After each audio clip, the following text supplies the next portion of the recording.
Hello, everyone. Welcome to Beyond Life Paranormal Podcast. I'm your host, Russell Reynolds, and we got an interesting show tonight.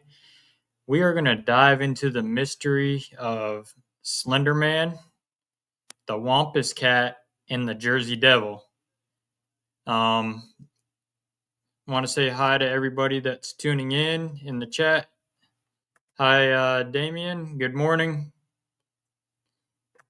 Hey, Greg. Welcome in. So we're gonna get started. My guest couldn't be here tonight, so we're gonna do a show on Slender Man. The viewers have been asking for this, so figured this would be the perfect time than any to do it. Oh, thank you, Greg. You got to thank Katie. She made it. So, all right. Without further ado, let's dive in. We're going to start off with Slender Man. As you can see, I got him up on the stage here. In the picture of him. Hello, Arlene. Welcome in. He's supposed to be a mystical creature that likes to kidnap children. I did some history research on him.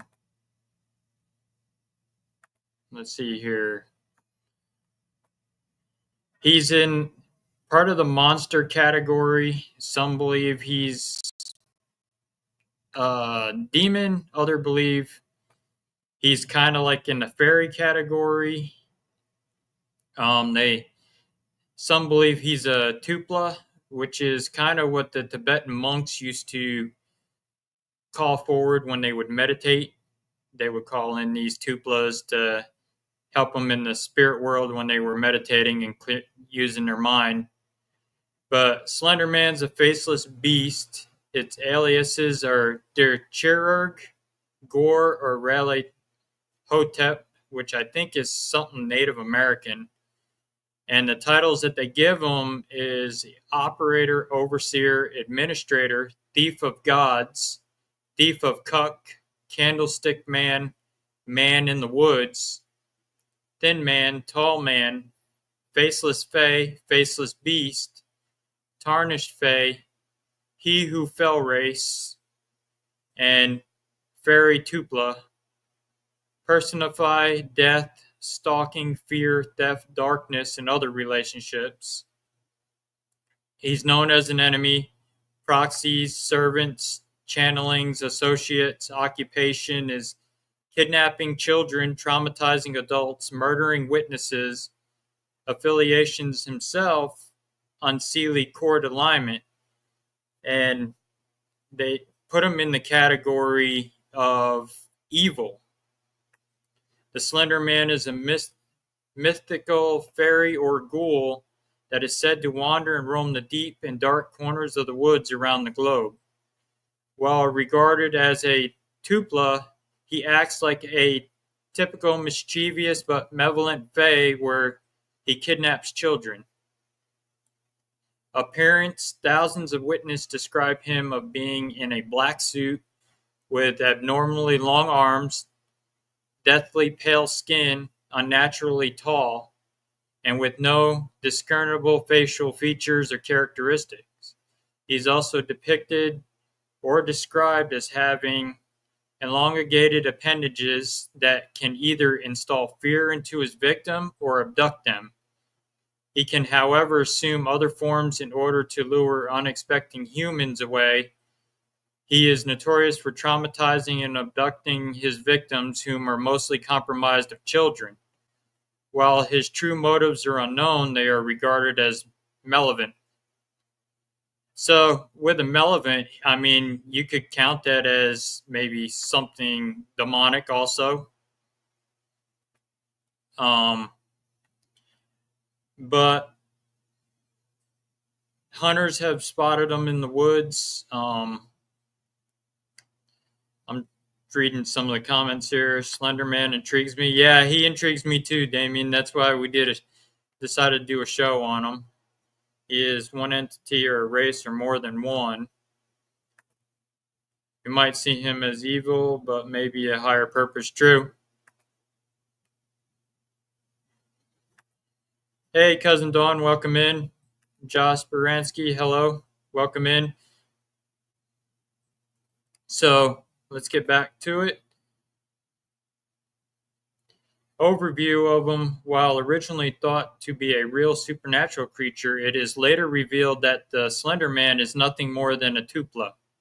Tupla is a theatrical entity in the Tibetan mysticism, described as an artificial being or thought form, though the use of deep meditation by Tibetan monks or the use of magic. Hunters believe that Slender Man was created by this method, and is highly possible that children were said to be the cause of the being's manifestation in our plane of existence. Because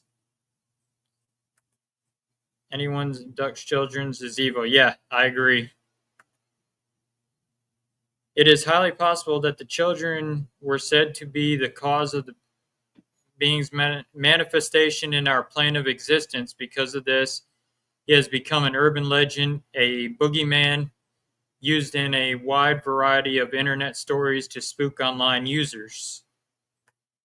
According to a few hunters, it is believed that after the Slender Man manifested in this plane of reality, he became compatible with it in the process, meaning that the amount of fear that was being put into that welcomed the existence of the Slender Man was so potent that it found itself merging with the realm's thoughts and imagination to create it. Thus, the entity is classed as being an extra-dimensional in nature, while he is dismissed as nothing more than an urban legend to scare children. Sightings of him continue regardless, and to be witnessed by hunters is something of a rare event. The belief in him dates back all the way back to ancient Egypt or Rome. Carvings in Brazilian cave paintings dating back to 9000 BC depict a strangely elongated character leading a child. Another carving found in the tombs of Egypt show an odd figure with multiple upper limbs and something that has not been found in hieroglyph language.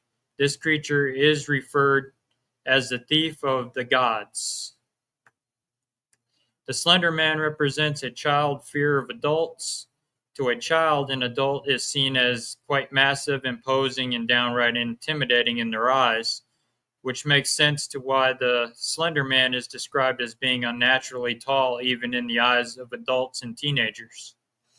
He also represents a child's fear of being taken away or abducted, which is a common horrific act around the world where children are mysteriously abducted by strangers and never heard from again. Slender Man also shares characteristics with the mythical boogeyman, where adults tell their children to behave or else the Slender Man will come abduct them during the night. This is evident in an old German tale where a mother's son was taken by the tall man for disobeying and wandering through the woods. And powers and abilities that Slender Man has. Slender Man's arrival is accompanied by a faint mist or fog, which soon begins to thicken. Victims who survived the encounter described the experience by feeling an overwhelming sense of dread and a weight of ancient evil pulling them down, paralyzing them. His description is made clear, but to witnesses, it is but a blur, as they report seeing him as a hazy, ink-like black mist with his head giving off a rather brilliant light, accompanied by a high-pitched noise that causes the victim to experience nausea, nosebleeds, and delusions. He is also said to have a minor reality warping abilities. This is evident with people saying that whenever they attempt to take different routes to escape while in the forest or even on the roads, they come across a completely different location while they themselves memorize where they have originally been. This is another method of psychological torment by Slender Man. While he normally kidnaps children, it is not uncommon for him to kidnap adults as well. It is said that when the Slender Man takes them to his realm, he has them undergo transformations through mental and physical torture, becoming proxies his personal agents. It is a child's manifestation or a manifestation from adults trying to form control over children. Yeah. And I mean, with him being now spotted all over the United States, I mean, you hear a lot of it up north in Wisconsin. They say they spot Slender Man quite a bit in the woods and kidnapping children. And but what's to say? I mean, he could live in like the Appalachian Mountains too and survive if he's living in like Wisconsin, Seattle, all out in the West Coast too, is spotting them. But I don't believe that he's a Tupla per se. I think he's more of a darker demonic. He could even be part of the elemental realm too. It's hard to say. There is a report of a kid stabbing Slender Man to death. He supposedly murdered Slender Man. He went through trial and all kinds of stuff, and they ended up locking him in a mental asylum for it, which don't know if that how true that is or not, but he says that he stabbed Slender Man to death, that he murdered Slender Man, but they never did find any evidence or anything like that. Could he be an ancient ex? Yeah, that's another that's a good point right there. That is a good question. I mean, he could be. He could be an extraterrestrial sent here. And you know how extraterrestrials like to abduct people too, so he could fall in that category as well. If anybody has any more questions on Slenderman, feel free to post them in the chat. We've got 3 things we're talking about tonight. So we got the Wampus Cat and the Jersey Devils, another topic we're going to be talking about tonight. Yeah, they say he's multi-dimensional, that he comes from another realm. And that's why he's able to do mind control on children and stuff, and puts them through his physical torture and he makes them kids his personal agents. I wouldn't doubt he tries to make them more Slendermen out there. But I mean, he's not limited to kids too. They say he's kidnapping adults as well.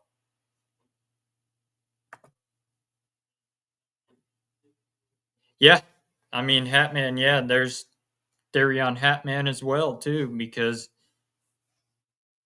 you don't see a ghost with that same figure constantly. Yeah, that's don't know. I mean, I promised Supernatural Link I wouldn't go political tonight, so on that, I mean, it could be something they messed up. Who knows? I mean, there is no real good scientific evidence on Slender Man's existence, too. I mean, there was another report I read that he was just made up for an internet hoax, also, just to scare people, and they thought it'd be good for entertainment. Seen Hatman, but still, yeah, I've seen Hatman before on a few investigations, but never could explain them. Why this man just shows up in this hat. That'll be for another show. I'll do a whole show on Hatman as well. But yeah, Slender Man, I draw a blank. I mean, some of the pictures I found of him too, he's also got extra like tentacles coming out of him, like an octopus and stuff like that. That people believe that's what he looks like as well.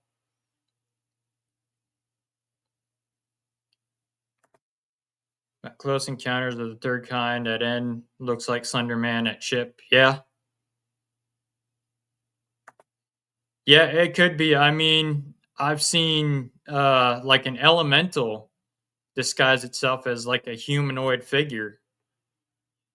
like a draconian starseed we've seen actually manifest itself to look like a humanoid and disguise itself. So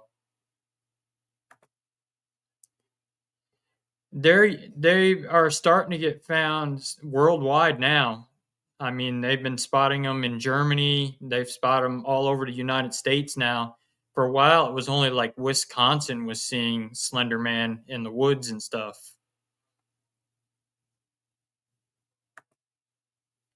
To put him in alien entities, yeah, they have been known to. Yeah, I mean, he does mind control on kids and stuff to make him his their personal assistants. Slenderman I saw at Bachelor's Grove actually more like Hatman in all black. Yeah. Yeah, Hatman's got that he wears that top hat and you see him, that's all he wears is that hat and he's just like a black figure with no eyes. You can see right through him. So we're gonna move on to our next one.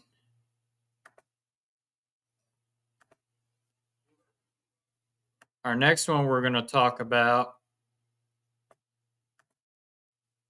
is the Wampus Cat.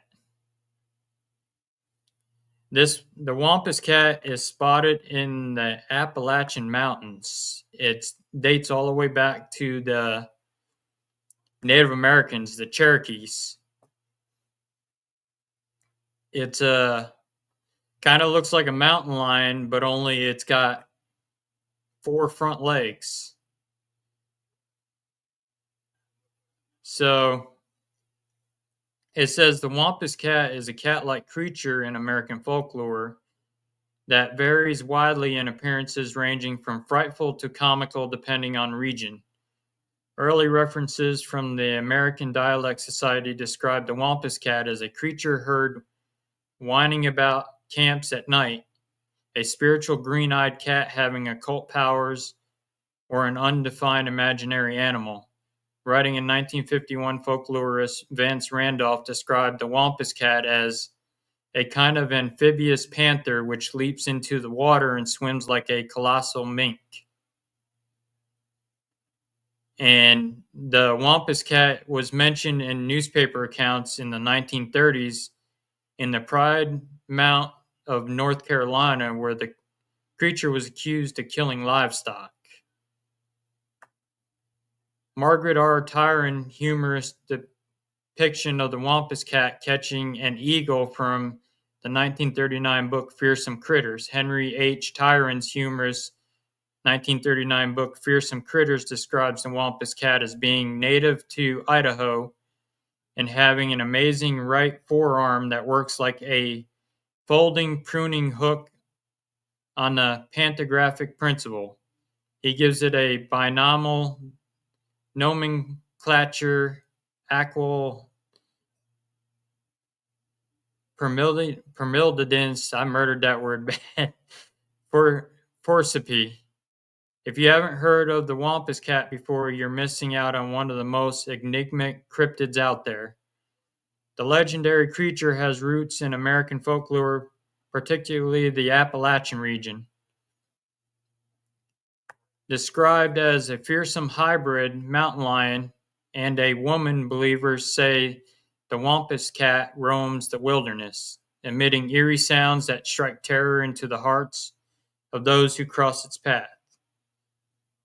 The origins of the Wampus Cat, the lure of the Appalachia, historical accounts, physical descriptions, and sightings, purported abilities and behavior, the Wampus Cats in pop culture, origins of the Wampus Cat, Cherokee folklore offers a few perspectives on the Wampus Cat. One legend tells of Running Deer, a Cherokee woman who wanted to take down the evil spirit EWAH, known as the Spirit of Madness.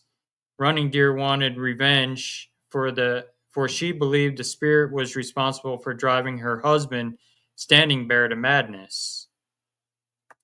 Equipped with they call it a booger mask, and a spirit of a mountain cat, she surprised and defeated the spirit, becoming the tribe's spirit talker and home protector. Some believe that Running Deer's spirit resides within the Wampus Cat, guarding the Cherokee lands against dark forces hidden in the depths of Tennessee. According to another legend, the creature was once a woman who spied on a sacred ceremony by hiding beneath the pelt of a mountain lion. A medicine man punished the woman by transforming her into a fearsome feline entity, the Wampus Cat. Thanks, Damien. Damien said you're doing good with words, better than me for sure. Yeah, some of those words are hard to pronounce because a lot of it's Native American language, and I don't know Cherokee too much because my Native American heritage is Comanche. So the lore of the Appalachia. Throughout the Appalachian region, the Wampus Cat is known by different names, from Galliwampus to Whistling Wampus, and is rumored to appear at twilight or dawn. In Appalachian folklore, the mystical beast is often portrayed as a cat-like embodiment of a cursed woman who was punished for her disobedience or involvement in witchcraft. Other interpretations suggest that the concept of the Wampus Cat was influenced by European mythology, specifically the idea of witches or women with shape-shifting abilities. These influences may have merged with local Appalachian folklore over time. Some historic accounts also lend weight to the existence of the Wampus Cat. The Greenville Sun reported December 17, 1918, a Wampus is reportedly roaming the Big Ridge in the vicinity of Gethsemane. The newspaper went on to say that the sightings and rumors of the Wampus Cat have persisted for generations, further fueling the intrigue and telltales surrounding the beast. Years later, the creature made headlines again when it was blamed for a string of livestock deaths. Newspapers reported that the elusive monster had consumed dogs, pigs, and other animals in the North Folk area. They speculated that the Wampus might belong to the species long believed to be extinct. While the papers of yore published a few reports of the Wampus Cat killing livestock, there is still no tangible proof of the cryptid's existence. Physical description and sightings. Eyewitness described the Wampus Cat as a large and fearsome creature with a bobcat face, often portrayed as a cross between a cat and a human, with sharp, elongated claws and fangs. Its most distinctive feature is its glowing yellow eyes, and it supposedly pierced through the darkness of the night as it roams the Appalachian Mountains. Eyewitnesses have reported seeing the creature with a muscular feline body covered in dark, matted fur, accompanied by a long, sinuous tail that aids in its balance and agility. Some accounts assert that the creature has 6 legs and is more of a half-cat, half-dog hybrid. Sightings of the creature have been sporadic, typically occurring deep within dense forests or in remote areas. Witnesses describe feelings of unease and overwhelming sense of being watched when encountered the creature. Purported abilities and behavior. The Wampus Cat allegedly has several supernatural abilities, one of the most notable being its ability to emit spine-chilling screams. These vocalizations are believed to be the method of attracting prey or warding off potential threats. The half-cat creature is also thought to possess exceptional speed, agility, and stealth, allowing it to navigate the densest of forests and remain undetected. Legends suggest that it can shapeshift or become invisible, making it even more chilling to track or capture. These extraordinary abilities have both fascinated and frightened those who have delved into the beast's mythology. The Wampus Cat in pop culture, the enigmatic creature has not only woven itself into rich tapestry of folklore, but has also left its mark on popular culture. You can read about its haunting presence in Cormac McCarthy's novel The Orchard Keeper, while its formidable image pops up in fantasy role-playing games like Dungeons and Dragons. Within the Harry Potter universe, where magic wands contain cores made of enchanted substances, wampus hair makes an appearance as core material. The wampus is also one of the four houses of the Ilvermorny School of Witchcraft and Wizardry in North America. Now, the wampus cat holds a special place as the mascot for a number of schools, including Atoka High School, Ithaca High School, and Leesville High School, and the Urahari Wampus Cats, an independent collegiate baseball team out there of North Carolina, proudly carry the mythical creature's name. So it's kind of interesting with the Wampus Cat that it can shapeshift, it can disappear. So it's kind of reminds you of like falling in the same cryptid category as kind of like a Bigfoot. And Arlene Smith says Satan can be everywhere and anything. Yeah, exactly. Yeah, his minions can disguise themselves as whatever they want to. We've learned they can disguise themselves as a loved one. They can disguise themselves as a child. So you're not lying there. This is Goro. Yeah, right? Yeah, if you guys are gamers and familiar with the Mortal Kombat series, Goro had the 6 arms.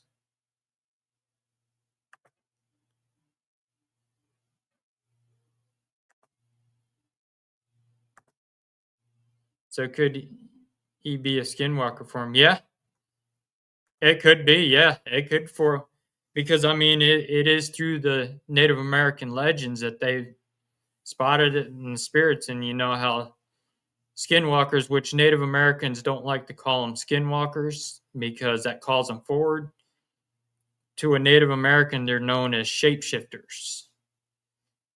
But they do transform into different animals. I mean, they'll transform into a coyote, bird, seeing them transform into a red-tailed hawk, and then to an owl, because in some Native American cultures, an owl is a messenger of death.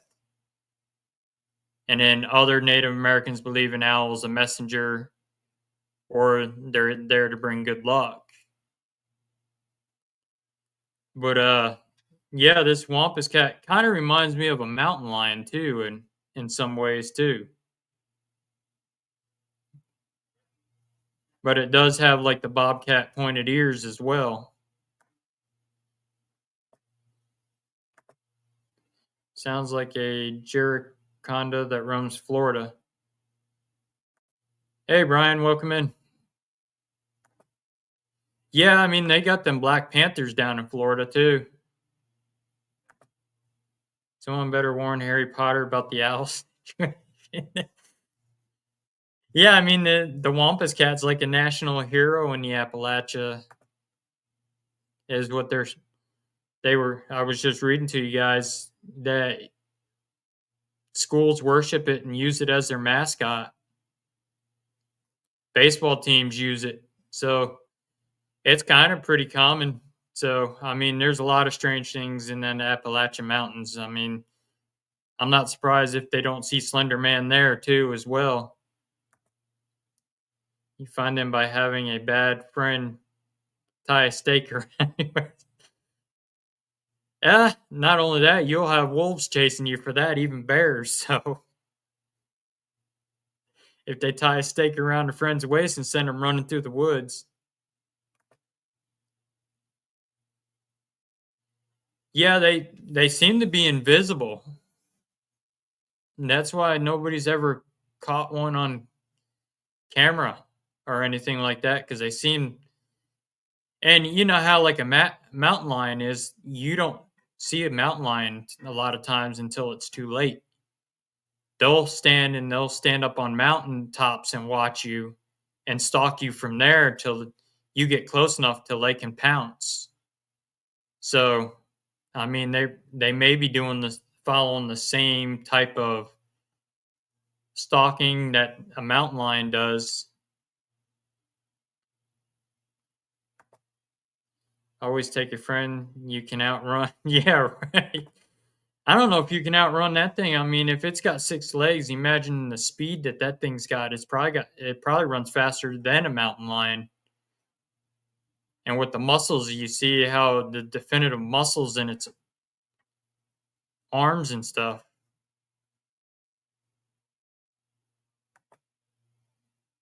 right? Yeah, I don't think you'd be able to.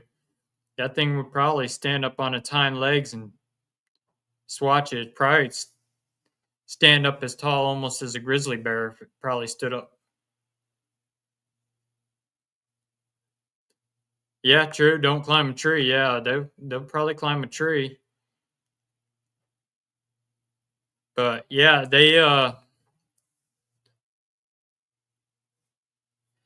well, that's like the screaming woman of the woods in the Appalachian Mountains too. What's not saying that it's not one of these that they're hearing screaming also? And I've talked to a few moonshiners and they hear screams out in the woods too. So, but some say those screams are actually moonshiners making those screams to scare people away so they don't find the still sites. Make sure you have heavy artillery. Yeah. Yeah, you want to. But then again, if it disappears, I don't even know if you could even shoot it.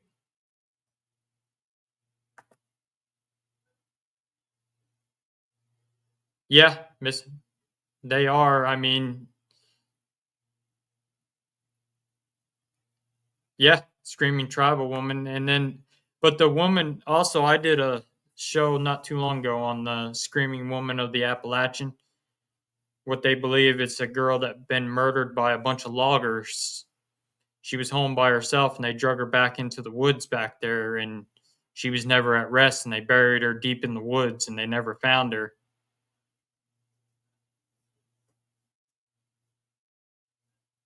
Yeah, he's basically the predator and you're the prey if you go out there looking for it. I'm sure it'll probably stalk you. Yeah, trail cameras. I mean, like my buddy Carter that does the Bigfoot research, he puts trail cameras out in the Mark Twain National Forest and he's captured some compelling Bigfoot evidence on camera. Oh, thanks, Damien. I appreciate that. So, if anybody's got any more questions on the Wampus Cat, we'll move on to the Jersey Devil.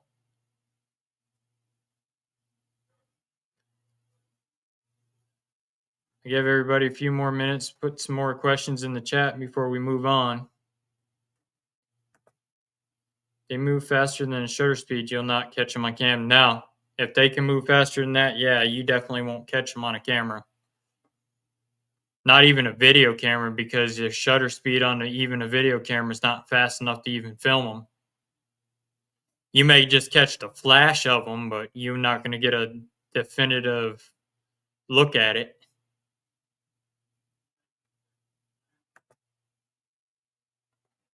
Unless they got a camera that's got so fast of a shutter speed, which somebody needs to make that. We need that for the paranormal. So when we're out there looking for it and something moves quick, we can catch it instead of a blur.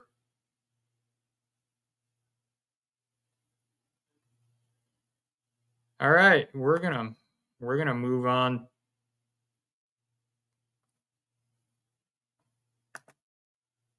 Yeah, that's a good question. I'm wondering if they do give off a heat source. I didn't find anything that said they do, but I'm wondering if they do give off like a heat source or even Maybe even if they're cold or something like that, like a paranormal being, like some of them are cold and you'll get that blue on a thermal. That'd be kind of curious to test out. Take a thermal imaging camera out there and see if you can capture them. I know that show Mountain Monsters. They did an episode on the Wampus cat. They were trying to trap it. Yeah, bait them. I'm sure they'll probably go after meat and stuff like that. Yeah, and they can swim, so yeah, they won't give off a heat source with their fur being all wet coming out of the water.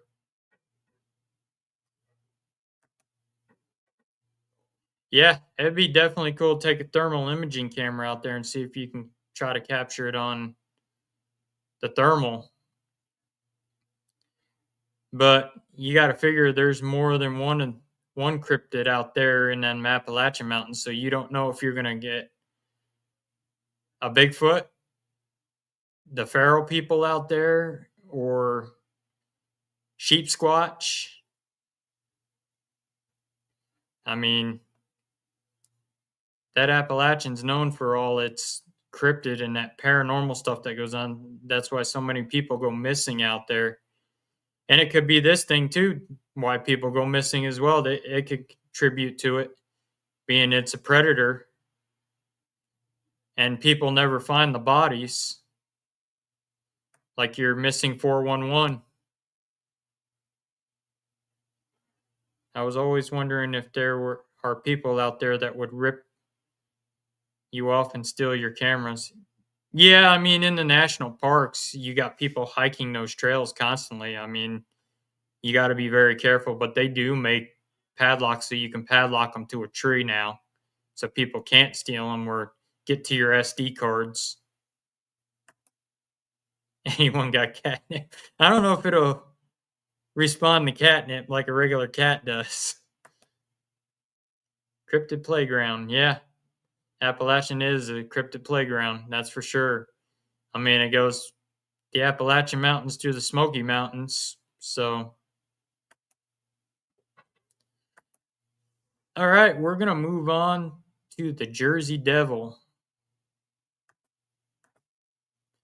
which is a pretty interesting creature. I mean, a lot of sightings.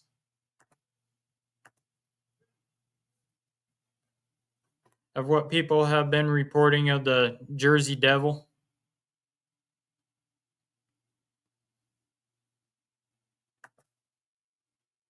I haven't heard of any sightings in the Alaskan Triangle, but I'm sure they're probably out there. I mean, there's people in Alaska that swear Bigfoot's out there. They look for it. There's a bunch of monsters and stuff out there that people look for. Just need a huge ton of catnip, right? All right, we're going to go on to the Jersey Devil. I found a lot of info on the Jersey Devil. And I've watched a show. There was a guy on the show that claimed he is a descendant of the Jersey Devil. He showed the house and everything where the Jersey Devil was born. And its region is the Pine Barrens of New Jersey. And that's who the Jersey Devils hockey team's named after, is named after the Jersey Devil. So in South Jersey and Philadelphia folklore in the United States, the Jersey Devil, also known as the Leeds Devil, is a legendary creature said to inhabit the forests of the Pine Barrens in South Jersey. The creature is often described as a flying biped with hooves, but there are mainly variations. The common description of a bipedal kangaroo-like or wyvern-like creature with a horse or a goat head, leathery bat-like wings, horns, small arms with clawed hands, legs of cloven hoofs, and forked or pointed tail. It is also said that it has strange, elongated body and a thick tail. It has been reported to move quickly and is often described as emitting a high-pitched, blood-curdling scream. Origins of the legend. Japhet Leeds' house on Moss Hill Road in Leeds Point, New Jersey in 1937. Mother Leeds' 13th child, the popular legend of the Jersey Devil, or Leeds Devil, is dated variously and attached to various place names such as the Pines, Pine Barrens, Lead Point. The Devil's mother is sometimes called a woman named Leeds or Mother Leeds of Burlington, but other names such as the Shrouds have been forwarded.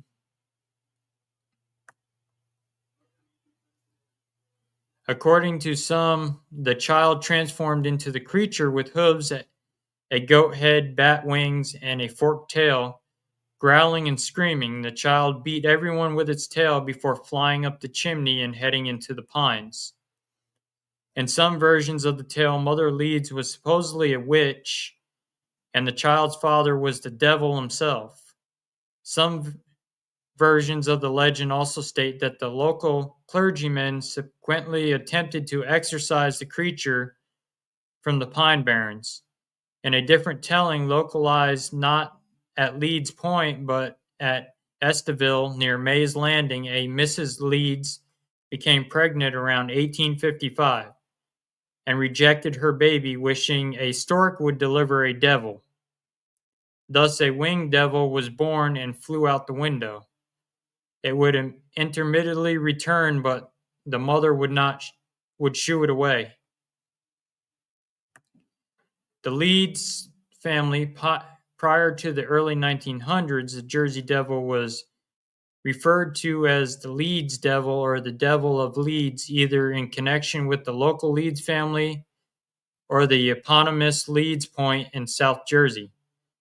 Mother Leeds has been identified by some of the real-life Deborah Leeds on grounds that Deborah Leeds' husband, Japhet Leeds, named 12 children in the will he wrote during 1736, which is compatible with the legend. Deborah and Japhet Leeds also lived in the Leeds Point section of what is now Atlantic County, New Jersey, which is commonly the location of the Jersey Devil story. Brian Regal, a historian of science at Keene University, theorizes the story of Mother Leeds, rather than being based on single historical person alone, originated from the reputation of the local prominent Leeds family in the southern portion of the colonial era province of New Jersey, where religious political disputes became the subject of folklore and gossip among the local population. Regal contends that folk legends concerning these historical disputes evolved through the years and ultimately resulted in modern popular legend of the Jersey Devil during the early 20th century. Regal contends that the colonial era political intrigue involving early New Jersey politicians Benjamin Franklin and Franklin's rival almanac publisher Daniel Leeds 1651 to 1720 resulted in the Leeds family being described as monsters, and it was Daniel Leeds' negative description as the Leeds Devil rather than the actual creature that created the later legend of the Jersey Devil. Much like Mother Leeds, the Jersey Devil myth, Daniel Leeds' third wife had given birth to 9 children. A large number of children even for the time. Leeds' second wife and first daughter had both died during childbirth. Lead and his family were prominent in the South Jersey and Pine Barrens area. As a royal surveyor with strong alliance to the British Crown, Leeds surveyed and acquired land in the Egg Harbor area, located within the Pine Barrens. The land was inherited by Leeds' sons and family and is now known as Leeds Point, one of the areas in the Pine Barrens currently most associated with the Jersey Devil legend and alleged Jersey Devil sightings. Starting in the 17th century, English Quakers established settlements in southern Jersey.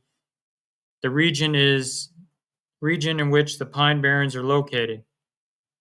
Daniel Leeds, a Quaker and a prominent person of pre-Revolution colonial southern New Jersey, became ostracized by his Quaker congregation after his 1687 publication of almanacs containing astrological symbols and writings. Leeds' fellow Quakers deemed the astrology in these almanacs as too pagan or blasphemous, and the almanacs were censored and destroyed by local Quaker community. In response to, and in spite of his censorship, Leeds continued to publish even more astrological Christian writings and became increasingly fascinated with Christian occultism, Christian mysticism, and cosmology, demonology, and analogy, and natural magic. In the 1690s, after his almanacs and writings were further censored as blasphemous and heretical by the Philadelphia Quaker meeting, Leeds continued to dispute with the Quaker community, converting to Anglicanism and publishing anti-Quaker tracts criticizing Quaker theology and accusing Quakers of being anti-monarchists. And the ensuing dispute between Leeds and the southern New Jersey Quakers over Leeds Cornbury, despised among the Quaker communities, Leeds also worked as a counselor to Lord Cornbury. About this time, considering Leeds as a traitor for aiding the crown and rejecting Quaker beliefs, the Quaker Burlington meeting in southern New Jersey subsequently dismissed Leeds as evil. In 1700, the local South Jersey Quaker community retaliated against Leeds. Anti-Quaker tracts with their own tract, Satan's Harbinger, encountered being something by the way of answer to Daniel Leeds, which is publicity accused Leeds of working for the devil. In 1716, Daniel Leeds' son Titan Leeds inherited his father's almanac business, which continued to use astrological content and eventually competed with Benjamin Franklin's popular Poor Richard Almanac. The competition between the two men intensified when, in 1733, Franklin strategically used astrology in his almanac to predict Titan Leeds' death on October of that same year. Though Franklin's prediction was intended as a joke at his competitor's expense and a means to boost almanac sales, Titan Leeds was apparently offended at the death prediction, publishing a public abomination of Franklin as a fool and a liar. In a public response, Franklin mocked Titan Leeds' outrage and humorously suggested that, in fact, Titan Leeds had died in accordance with the earlier prediction and was thus writing his almanacs as a ghost, resurrected from the grave to haunt and torment Franklin. Franklin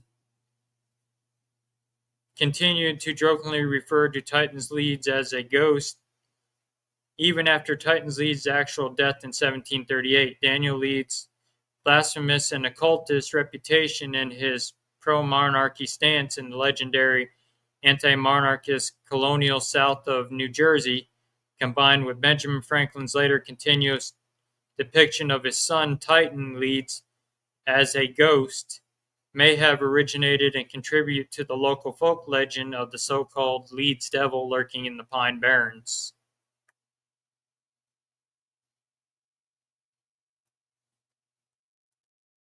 During 1728, Titan Leeds began to include the Leeds family crest on the masthead of his almanacs. The Leeds family crest depicted and woven a bat-winged, dragon-like legendary creature that stands upright on two clawed feet.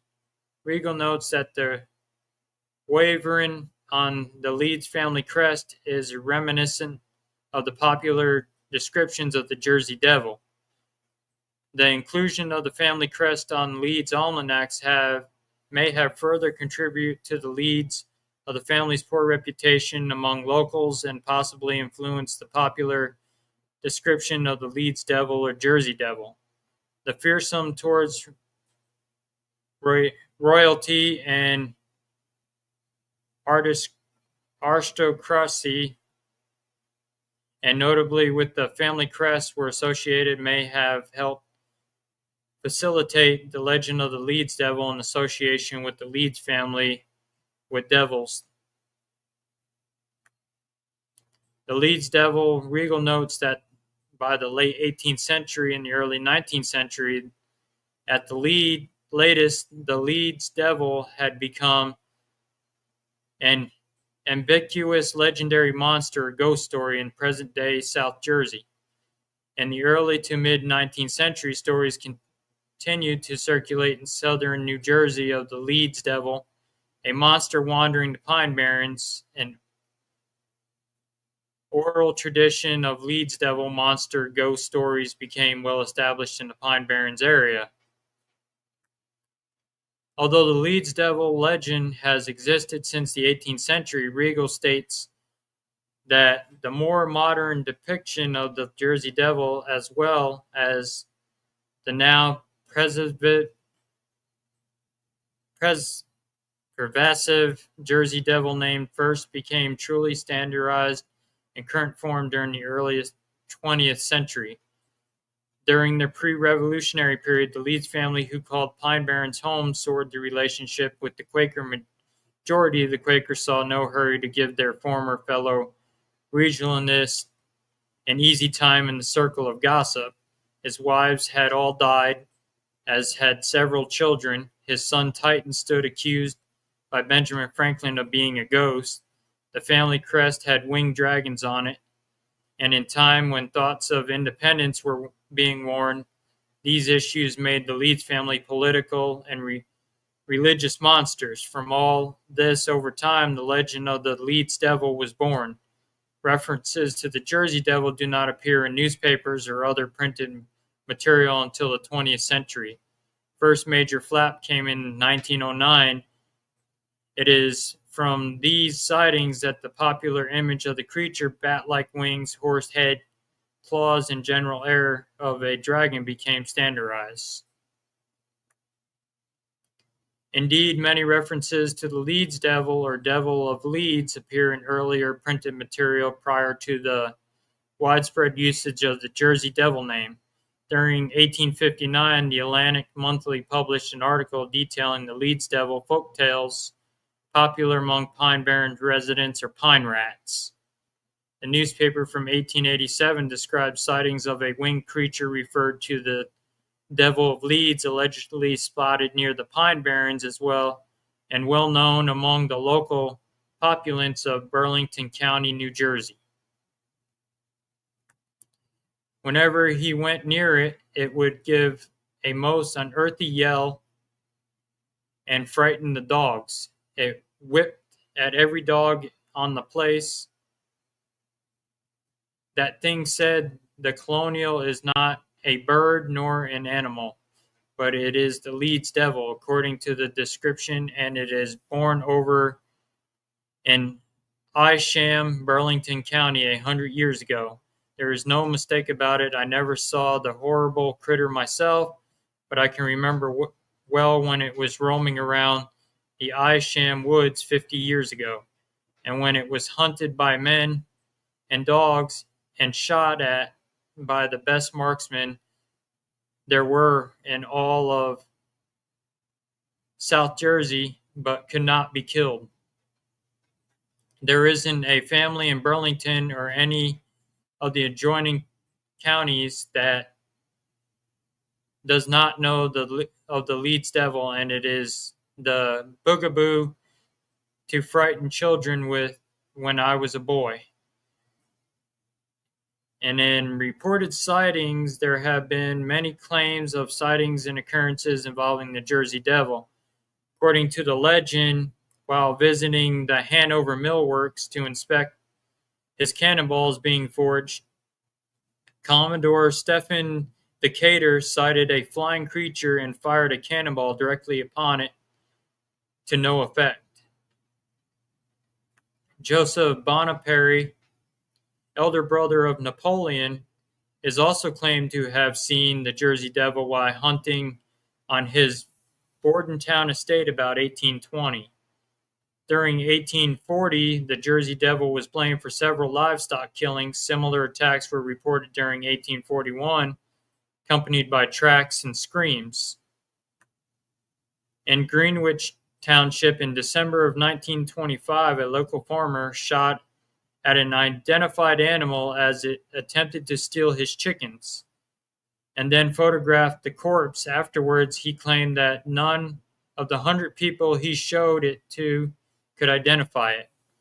On July 27th of 1937, an unknown animal with red eyes seen by residents of Downingtown, Pennsylvania, was compared to the Jersey Devil by a reporter for the Pennsylvania Bulletin of July 28th of 1937. In 1951, a group of Gibbstown, New Jersey boys claimed to have seen a monster matching the devil's description, and claims of a corpse matching the Jersey Devil description arose in 1957. During 1960, tracks and noises heard near Mays Landing were claimed to be from the Jersey Devil. During the same year, the merchants around the Camden offered $10,000 reward for the capture of the Jersey Devil, even offering to build a private zoo to house the creature if it was captured. Wave of sightings in 1909. During the week of January 16th through the 23rd of 1909, newspapers published hundreds of claims encounters with the Jersey Devil from all over South Jersey and the Philadelphia area. Among these alleged encounters were claims of the creatures attacked a trolley car in Haddon Heights and a social club in Camden. Police in Camden and Bristol, Pennsylvania, supposedly fired on the creature to no effect. Other reports initially concerned unidentified footprints in the snow, but soon sightings of the creature resembling the Jersey Devil were being reported throughout South Jersey and as far away as Delaware and western Maryland. The widespread newspaper coverage created fear throughout the Delaware Valley, prompting a number of schools to close and co-workers to stay home. Vigilante groups and groups of hunters roamed the pines and countrysides search of the devil. During this period, it was rumored that the Philadelphia Zoo posted a $10,000 reward for the creature. The offer prompted a variety of hoaxes, including a kangaroo equipped with artificial claws and bat wings. Description and explanation. Skeptics believe that the Jersey Devil is to be nothing more than a creative manifestation upon the imaginations of the early English settlers in South Jersey, with plausible natural explanations including boogeyman stories created and told by Fort Pine Barrens residents as a form of children's entertainment, the byproduct of a historical local disdain for the Leeds family, the misidentification of unknown animals, and rumors based on common negative perceptions of the local rural population of the Pine Barrens known as the Pineys. The frightened reputation of the Pine Barrens may indeed have contributed to the Jersey Devil legend. Historically, the Pine Barrens was considered an hospitable land. Gangs of highwaymen, such as the politically disdained loyalist brigands known as the Pine Robbers. They were known to rob and attack travelers passing through the Barrens. During the 18th century and 19th century, residents of the isolated Pine Barrens were deemed the dregs or outcasts of society, poor farmers, fugitives, brigands, Native Americans, poachers, moonshiners, runaway slaves, and deserting soldiers, so-called Pineys, have sometimes forced certain frightening stories about themselves and the Pine Barrens to discourage outsiders or intruders from entering the Barrens. Pineys were further demonized and vilified after two eugenics studies were published during the early 20th century, with depicted Pineys as congenital idiots and criminals, as seen in the research performed on the Kaliak family by Henry H. Goddard, which is now considered biased, inaccurate, unscientific, and most likely falsified. Due in part of their isolated and undeveloped nature, the Pine Barrens have themselves fostered various folk legends. Apart from the Jersey Devil, many other legends are associated with the Pine Barrens. Supernatural creatures and ghosts said to haunt the pine forests include the ghost of the pirate Captain Kidd, who supposedly buried treasure in the Pine Barrens and is sometimes allegedly seen in the company of the Jersey Devil. The ghost of the Black Doctor, the benevolent spirit of an African American doctor who, after being forbidden from practicing medicine due to his race, entered the Pine Barrens to practice medicine in the isolated communities of the Barrens, and is said to still come to aid of lost or injured travelers. The ghost of the Black Dog, which unlike many Black Dogs legends is usually portrayed as harmless. The ghost of the golden-haired girl, the spirit of a girl who is said to be staring out into the sea dressed in white, mourning the loss of her lover at sea, and the white stag. A ghostly white deer said to rescue travelers in the Barrens from danger. There are also folk tales concerning the blue hole, an usually clear blue and rounded body of water located in the Pine Barrens between Monroe Township, Gloucester County, and Winslow Township, Camden County, and often associated with the Jersey Devil. Jeff Brunner of the Humane Society of New Jersey thinks that the vagrant sandhill cranes are partially the bias of the Jersey Devil stories, adding, "There is no photographs, no bones, no hard evidence whatsoever. And worst of all, no explanation of its origins, and doesn't require belief in supernatural.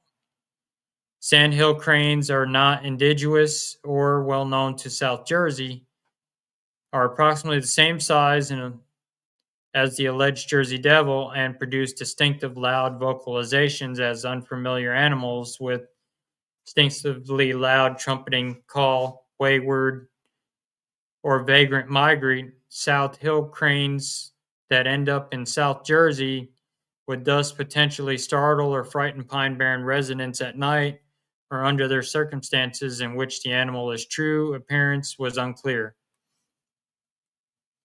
Outdoorsman and author Tom Brown Jr. spent several seasons living in the wilderness of the Pine Barrens. He recounts occasions when terrifying hikers mistook him for the Jersey Devil after he covered his whole body with mud to repel mosquitoes. Medical sociologist Robert E. Bartholomew and author Peter Hassel cite the infamous 1909 series of sightings of the Jersey Devil and the subsequent public panic as a classic example of mass hysteria begun by a regional urban legend. One New Jersey group called the Devil Hunters referred to themselves as official researchers of the Jersey Devil and devote time in collecting reports, visiting historic sites, and going on nocturnal hunts in the Pine Barrens in order to find proof of the Jersey Devil does in fact exist. Writing in John Harold Brunvan's American Folklore and Encyclopedia, Rutgers professor Angus Cress Gillespie called the Jersey Devil an obscure regional legend for most of its existence, and said that after more than 250 years in oral circulation, the legend of the Jersey Devil may have variations. Gillespie cites that the devil's image used on t-shirts, buttons, and postcards and cocktails named after the devil has as indications that the recent history of the Jersey Devil is more than realm of popular cultural and folklore. Writer Dan Evon noticed the similarities between the Jersey Devil and existing megabat species found in Africa. Hoaxes. Gordon Stein, Encyclopedia of Hoaxes, noted that the alleged footprints of the Jersey Devil in 1909 resembled a horse hoof. According to Stein, a man later admitted that he had faked some of these footprints. And the World's Greatest Hoax 2006 has claimed that Norman Jeffries was involved in hoaxing the Jersey Devil. Norman Jeffries, publicist for Philadelphia's Arch Street Museum and renowned hoaxer, was well aware of the stories about the Jersey Devil, so when the museum proprietor T.F. Hopkins admitted that it was in danger of closure unless Jeffries came up with something to boast attendees, the publicist decided that a captive Jersey Devil would be the ideal crowd puller.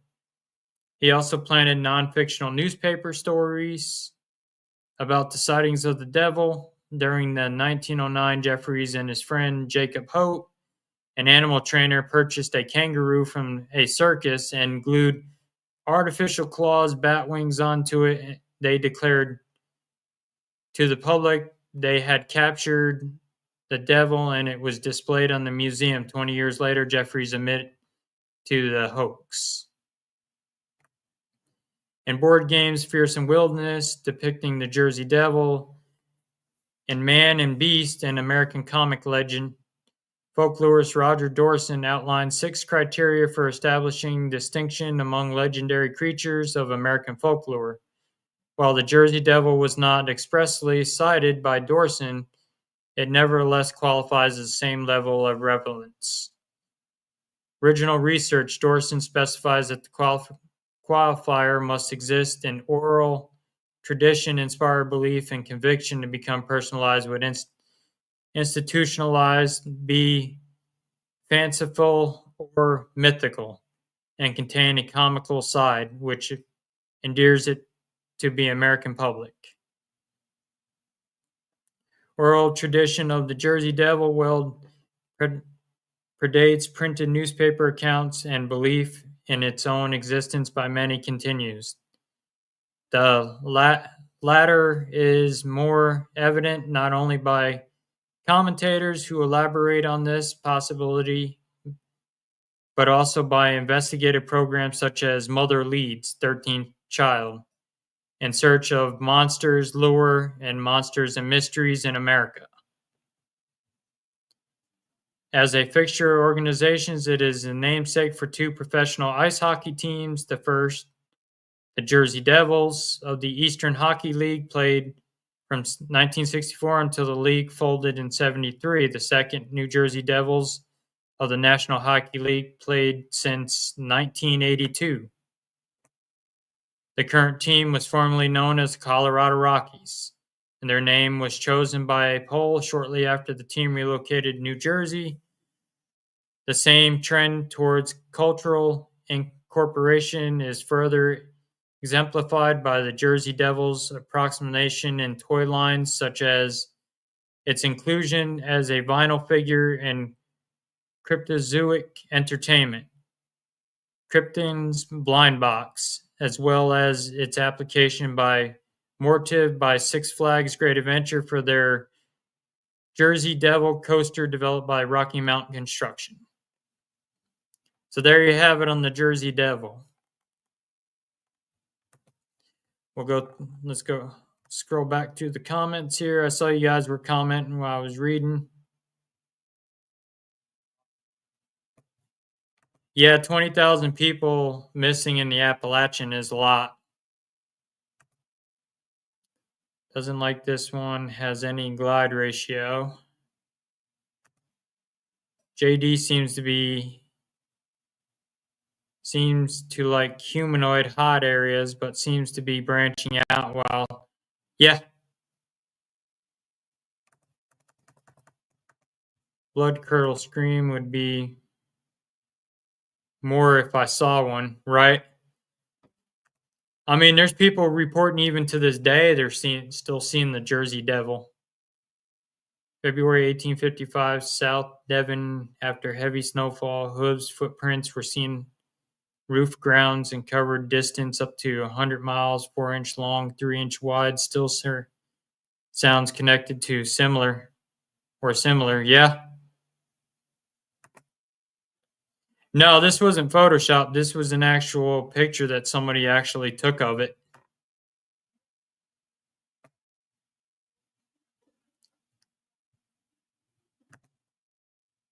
South Devon, England. Bad typo.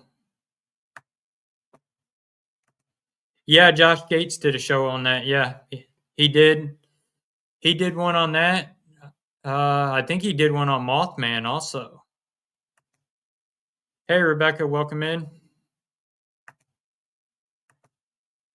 Fact physical evidence is left behind leads me to believe it's a physical entity, not a dimensional being, which doesn't seem to leave anything other than stories of it. Yeah, it's kind of like an urban legend, which I believe it's this creature too. They say if you look in its piercing red eyes, it can hypnotize you, just like Mothman can. Interesting how the Jersey Devil is similar to a gargoyle. Yeah. And if you believe in like back in the 1800s and stuff, like your insane asylums and tuberculosis hospitals, like take Waverly Hills, for instance, gargoyles are supposed to be protectors. They would put them on the buildings and it's supposed to ward off evil spirits to keep the hospital clear of anything negative.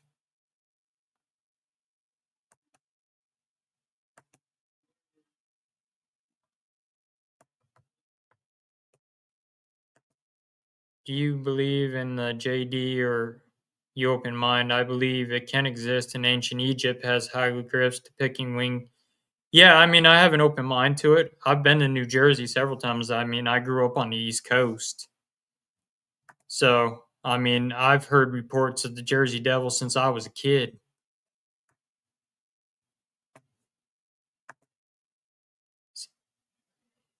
Yeah, I would figure they'd be more native to Florida because it's a lot warmer down there too. Let me see if I can actually find a picture and see if we can compare it.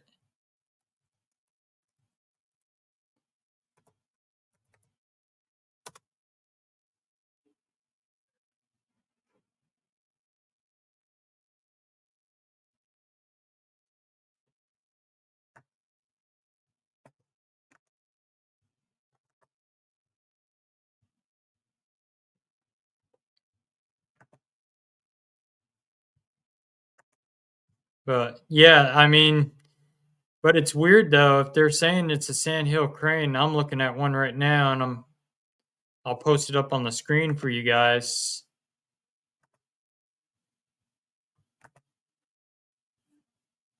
I mean, a sandhill crane doesn't look like.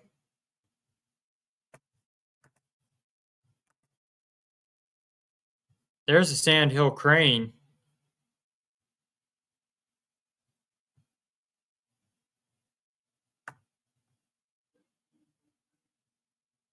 Yeah, that's another good thing, Damien. It could be an elusive thunderbird.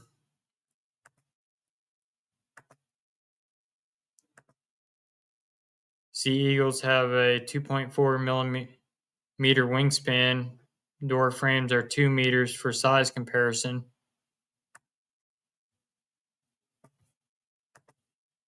Some say that the New Jersey tolls were set up by the New Jersey Devil, a way to make people's lives hard and difficult. Yeah, I've heard that.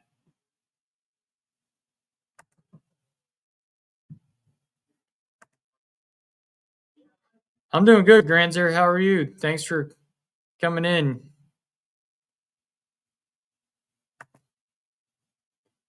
So, a sort of long story that I recall from the 1700s about the New Jersey Devil was from a book on white and black magic. Yeah, because there is one report that says his mother was a witch and that his father is the devil himself.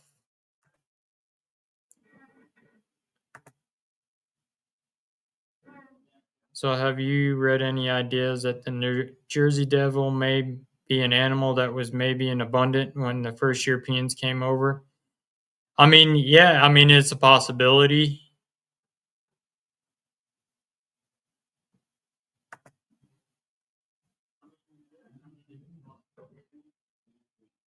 Yeah, see, sandhill cranes are 5 foot tall, and you look at that picture of the Jersey Devil, and you look at a sandhill crane. A sandhill crane's a lot taller than the Jersey Devil.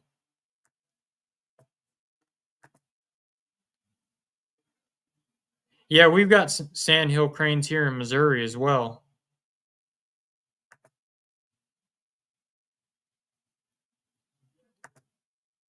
I wonder what Native American legends, myths in that area are similar to the Jersey Devil. Yeah, I have not found anything on far as Native American side of it. Yeah, and it's a lot smaller in size wise.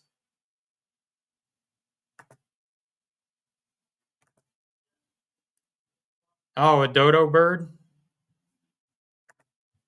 Let's see. Let's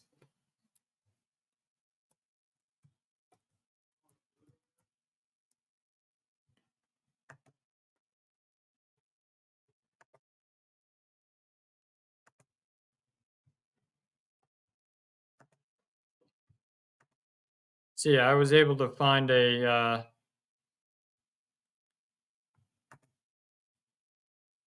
dodo bird,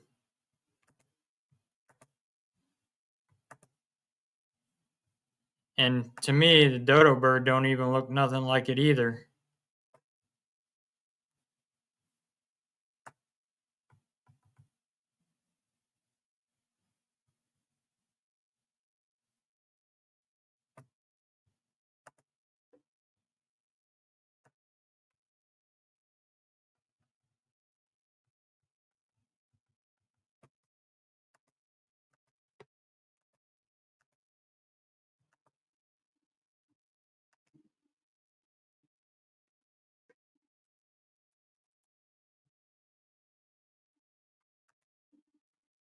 But yeah, it don't look nothing like that.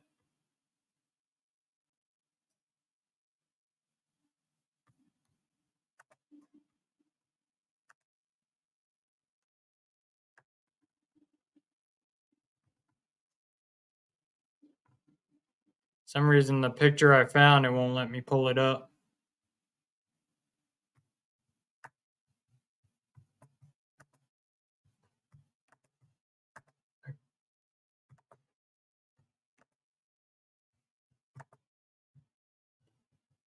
But yeah, dodo bird don't have horns or anything like that. They do have a knob on the top of their heads.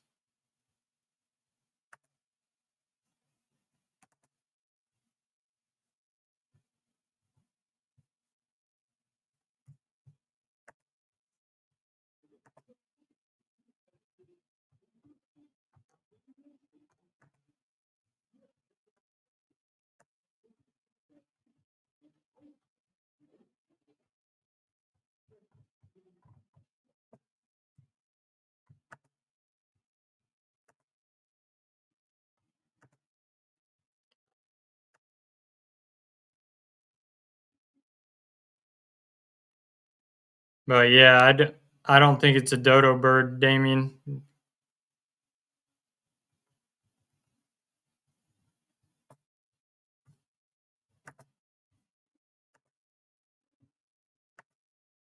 It was said that people found hoof-like tracks, but in humanoid walking tracks.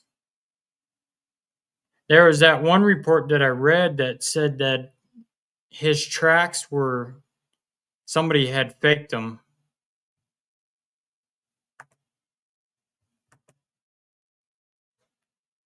Similar species. Yeah, I mean, yeah, that's another good option. What it could be. Tracks picked back up, and on the other side of the log cabin, I walked through the cabin. I think they went up on the roof and seen tracks up there too.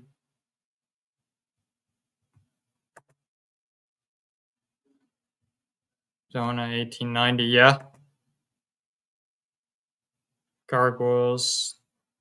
Story sightings. The only two recent times I heard about 1980s in the USA on top of a NASA building.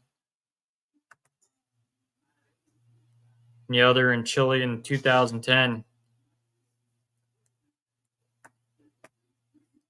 Yeah, I mean, for the ones that are just joining, I'll kind of recap for you. We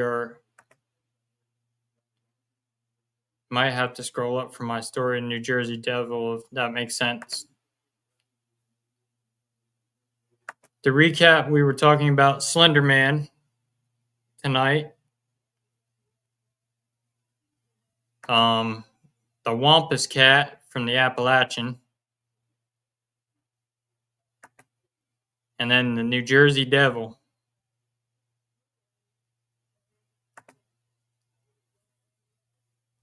I mean, you got your urban legends. I mean, I don't know. I got an open mind to the Jersey Devil, but I'm not sure what to believe about him. I mean, until somebody actually gets physical evidence and captures one.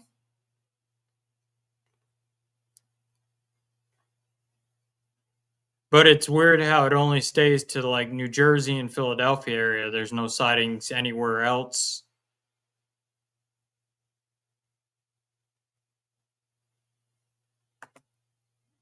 Birds migrate, so not impossible. That's why it turns up and disappears. Yeah.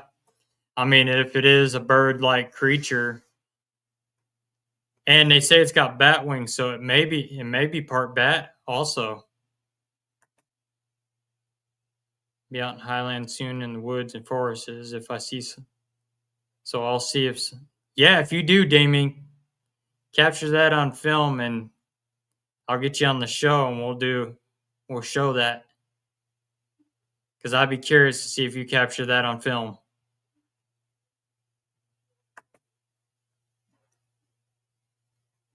Anybody's got any more questions?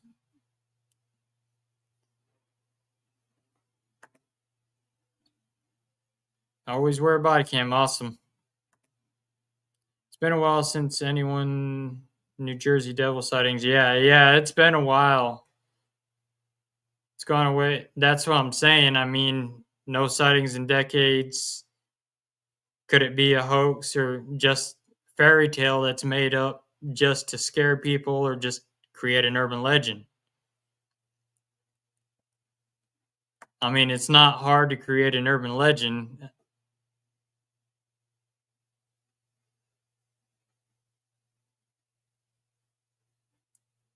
You never know. You may be out there and you may not see him, but your camera might.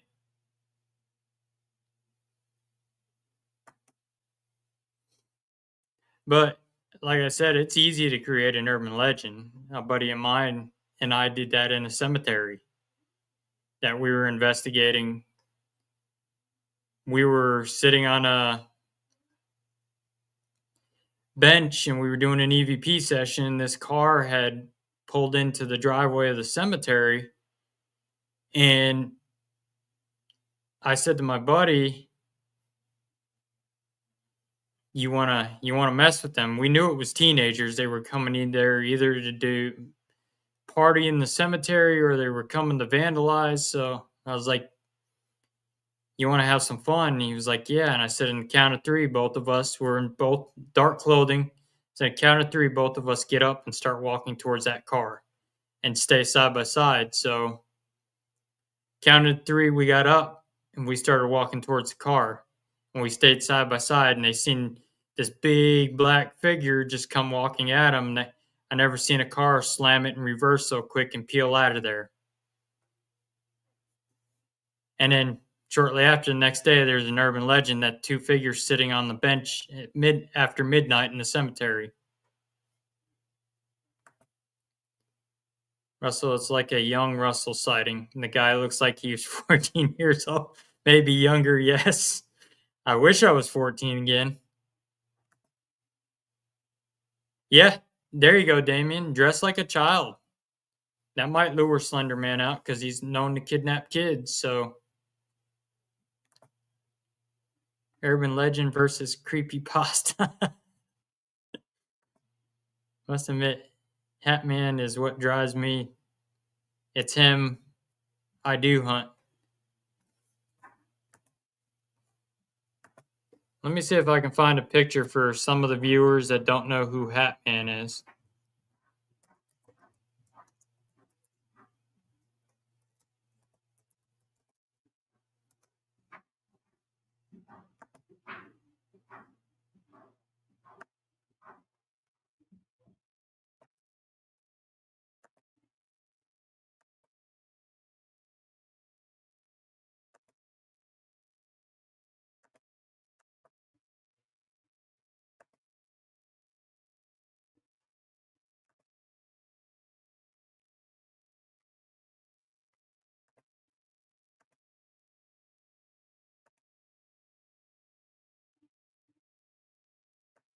Yeah, Hat Man's always fascinated me as well.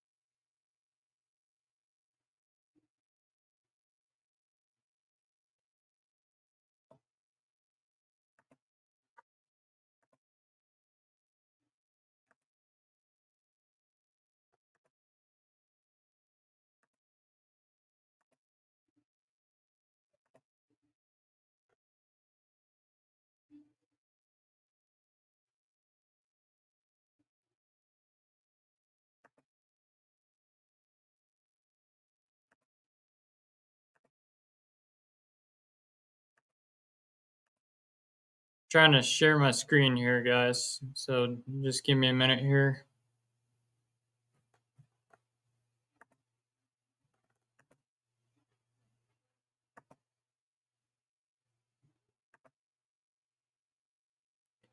There is Hat Man.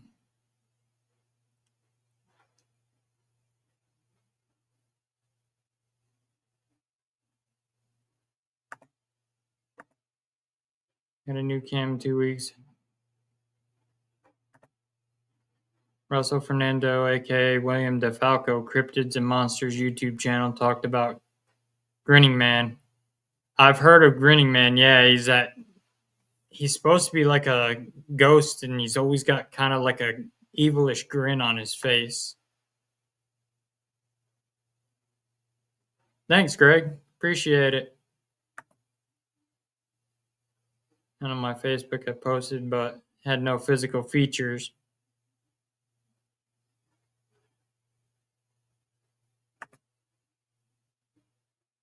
Yeah, he's interesting.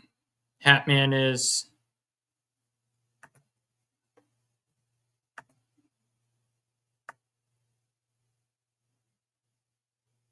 Hatman is a phenomenon in which witnesses report seeing a shadow-like entity dressed in a trench coat and a hat of some kind, usually a fedora. The Hatman acts like a ghost and is almost always seen just standing up. This form can simply fade until the witness no longer sees it and has no apparent reaction to people. For example, many people reported bumping into this entity, which does absolutely nothing for seconds or minutes, then moves around a bit, just vanishes as if it couldn't detect who saw it. Unlike a ghost who might have visible facial features, the Hat Man is a shadow in the dark, and it's entirely with no identifying features. Many have reported this entity feeds on terror and does not vanish. He simply walks away as any normal person would. The shadow has substance, and many paranormal researchers believe that this entity just studies and observes.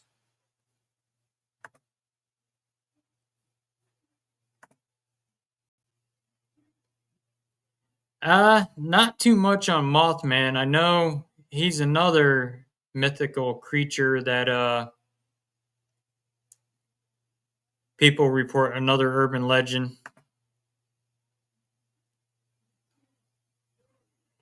He does definitely fall into the category of a shadow person. You better hope he's not watching Cousin Dawn and that he looks like your husband. Definitely a show on him would be awesome. Yeah, I'll do an episode on Hatman for sure because I'm intrigued by Hatman. I mean that he is interesting.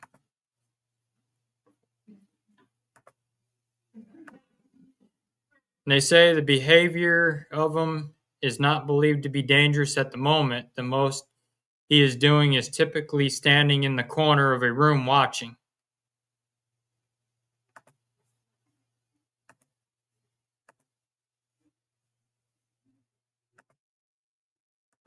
But yeah, Hatman's definitely interesting. I mean, he would fall into a shadow figure category. Well, that's like some of these other shadow figures. You get some of them that just stand there and look at you, but don't do nothing.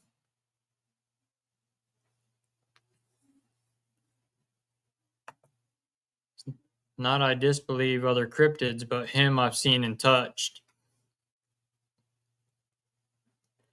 When you touched him, Damien, what did he do? Did he just move on or disappear? Or yeah, Mothman Prophecies was a good movie. I did see that. Have you done an episode on? Not yet. So when I do that episode on Hatman, I'll put in Mothman with it as well. Russell, if you've not had him already, maybe try to get Leon Trickler. I will definitely.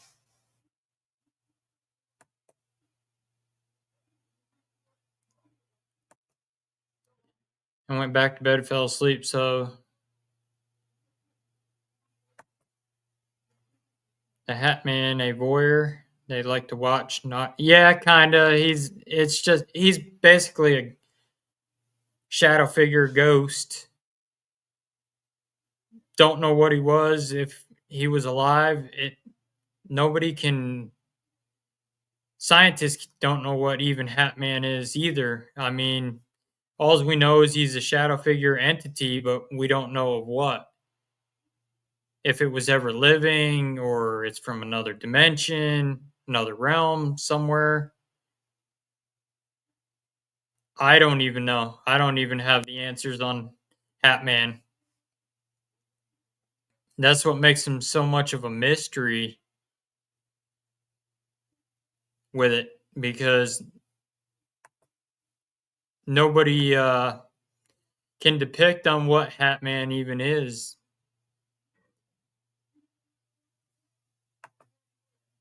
Or is Hatman an incubus? Could be. I mean, if it was a never living being, that would fall under a demon category. If it was never living, or could be an elemental.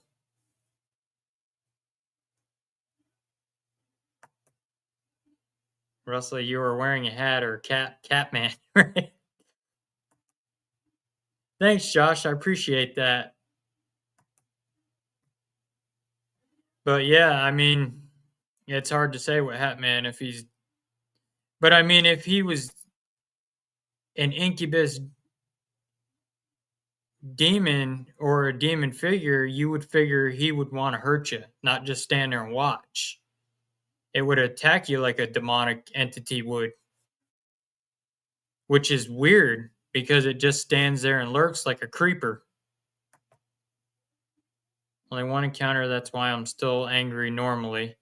Kind of get camera or something, but go to bed, fall asleep. You know what you might have to do, Damien? Just before you go to bed, just set up the camera and just let it run.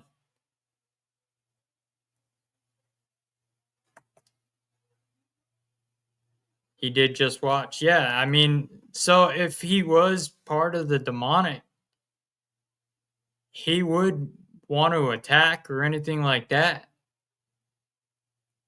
I mean, your incubus demons, they attack you. They're a sexual demon. So,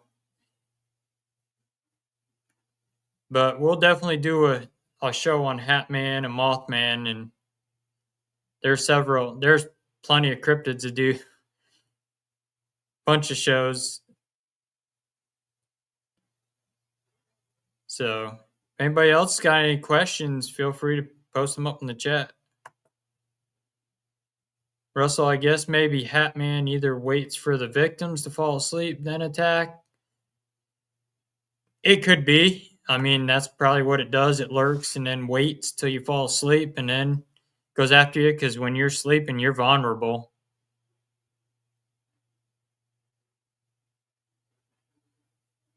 But I don't even know doing the Lord's Prayer would even work on Hatman. I don't even know. I mean, I haven't had enough experience with Hatman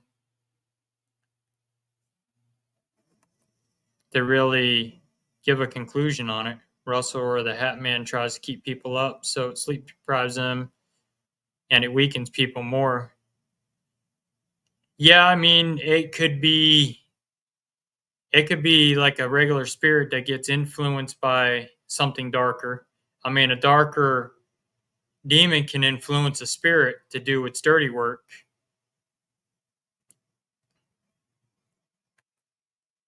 Yeah, Pope Lick Monster, yep. I never sleep. Well, don't you run on Red Bull there, Damien? Good point. Yep.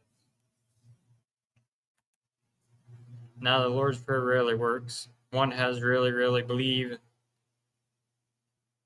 Yep. Yeah, you got to have a strong faith. I mean, for us that we go out and deal with that darker stuff, we have to. We have to have a strong faith, and because let's be honest, sage doesn't work against your darker stuff. I mean, you have to use holy water, and this I learned from my mentors, Sister Farrah Rose and Father Bob Bailey, Wade Kirby, those guys. So you have to have a strong faith, a strong light around you to really combat them because it'll take its toll on you. I'd love hypnosis session in case anything else happens, but not done that yet. Yeah, make sure you get it done by a legit one though.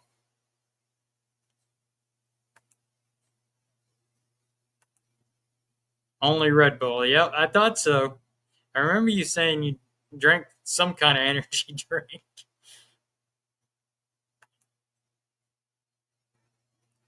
Well, we got about 20 minutes left of the show, so if anybody's got any more questions, comments, feel free to put them up. Russell Wright have some said holy water may not even work due to the level of evil spirits, etc., that one's facing. Most may just hide till you leave and come back. Yeah, exactly. I mean, a lot of people don't realize with your darker stuff too, you have power over it. But when you're scared, that makes you weak to it. That's what it feeds off of. It feeds off of fear. Not had water in over a year. What's the cryptid that drives your passion and would love to capture? Mine would be I want to capture the Momo monster here in Missouri, the native, and it hasn't been spotted since the 1970s. That is one of the cryptids. The other one would be the Pharaoh people. I want to go out and see if there's existence of the Pharaoh people, which I did a show on that, and I will post a picture of them.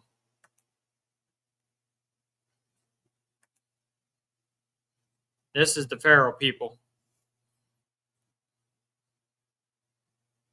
These are one of the ones I would like to go out and check out.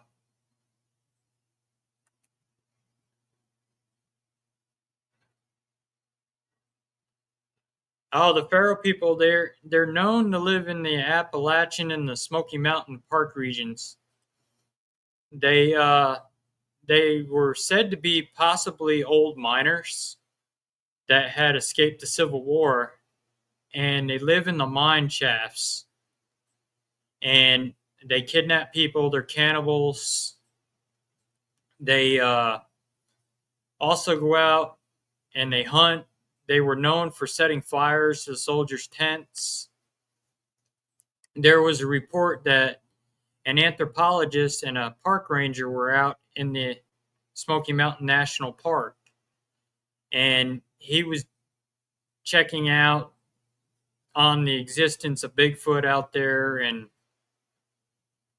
he ended up they encountered the Pharaoh people, and there was a movie kind of based on it, and the ranger ends up getting knocked out. They thought the Pharaoh people thought they killed the ranger.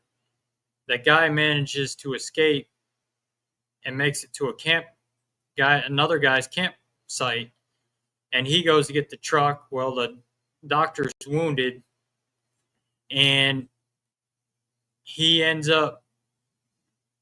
They run into the Pharaoh people, and the guy that's going to get his truck gets killed by the Pharaoh people, and the doctor, he's stabbed again. He's kind of bleeding out, and there was also a girl with him that the doctor had found, and she ends up escaping and surviving with the ranger. The ranger shoots one of them, and they manage to get into the truck and leave. But they date all the way back to the 1800s. These Pharaoh people do, and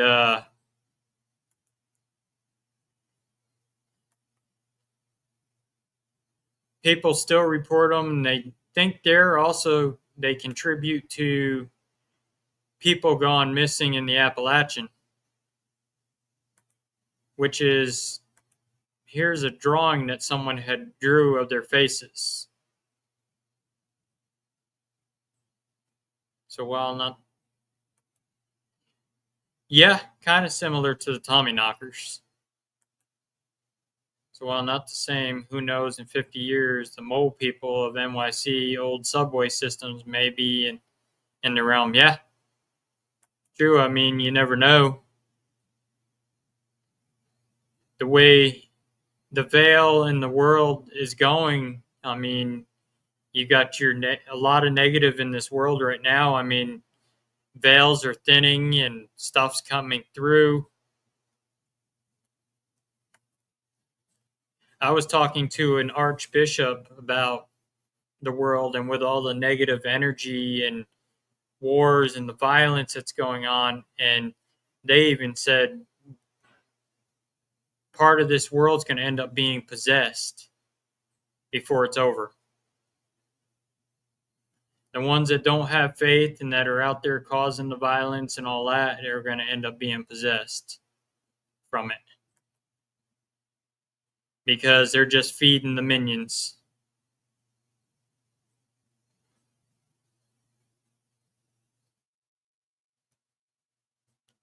So there's a little bit on the Pharaoh people.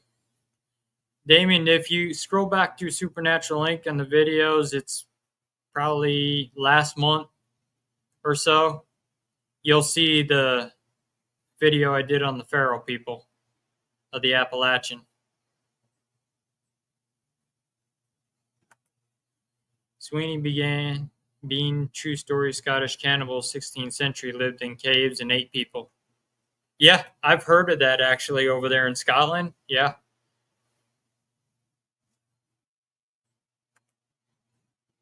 Yeah, that was a good one.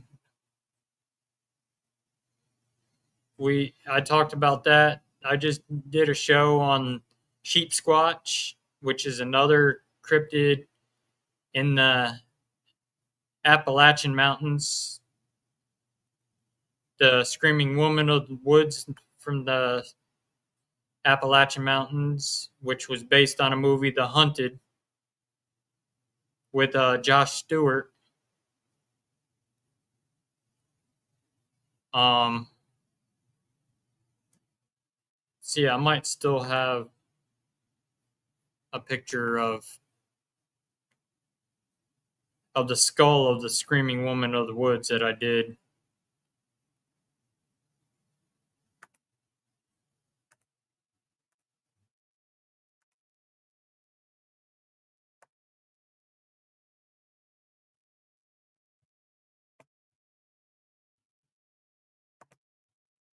Here's the actual skull. They took a picture of the Screaming Woman of the Woods.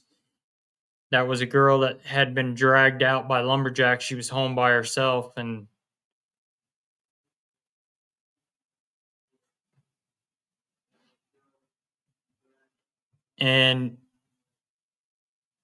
she is known to haunt the Appalachian woods now in West Virginia.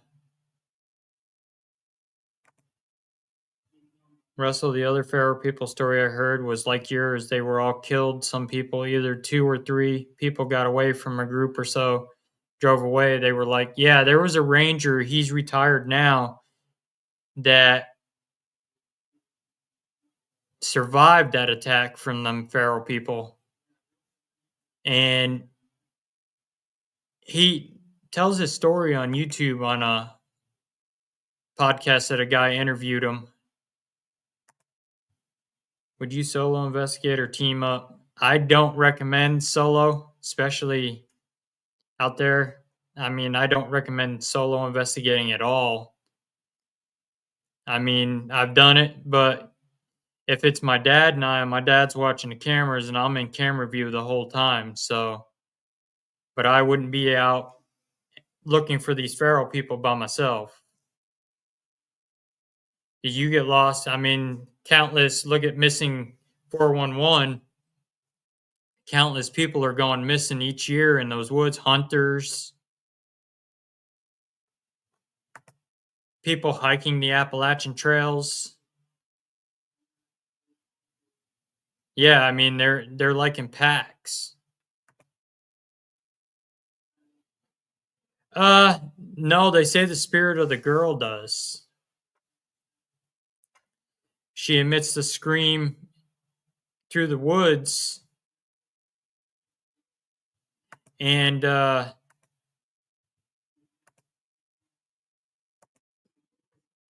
movie The Hunted, which I'll show you the cover of it. If you guys haven't seen it yet, it's a must see movie with Josh Stewart. It depicts he had the actual experience with that woman of the woods, Screaming Woman.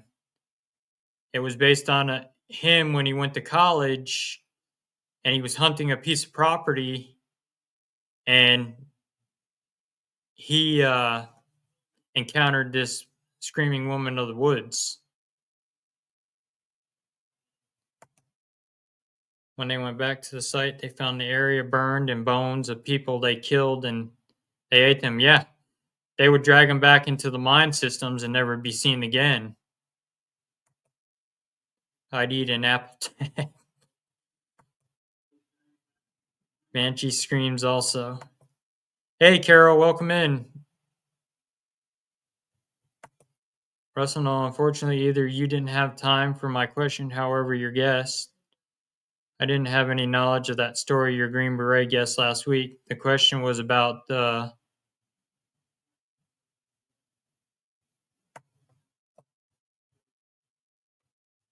with last week I had Pop on last week, and he's a former first sergeant, Green Beret, Army paratrooper, and he was on last week talking about his paranormal experiences being in Iraq. The disappearance of Dennis Martin and why the U.S. Army Special Forces unit was brought in to help search. Yeah, I'll have to get Pop back on again so we can talk about that.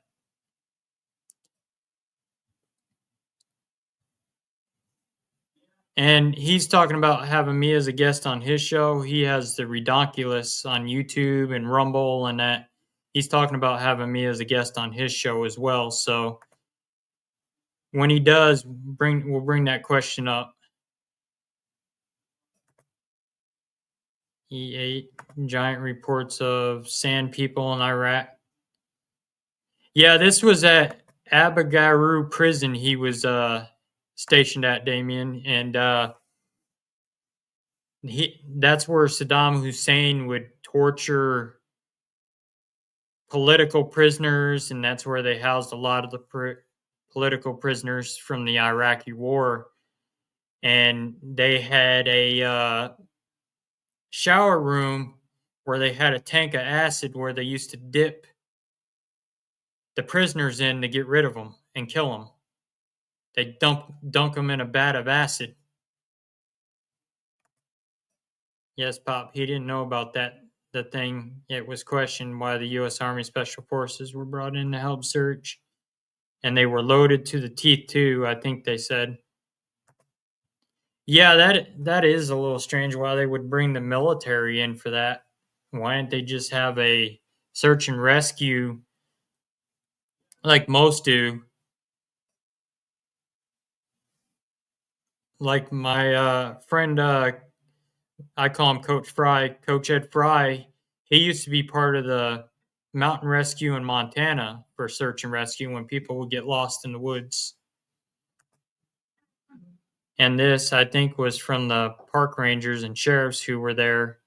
They were like, these guys are going in the forest like they are preparing for combat. What are they planning to run into? Yeah, that's what I'm wondering. Maybe because of the reports of the feral people being out there. Could be.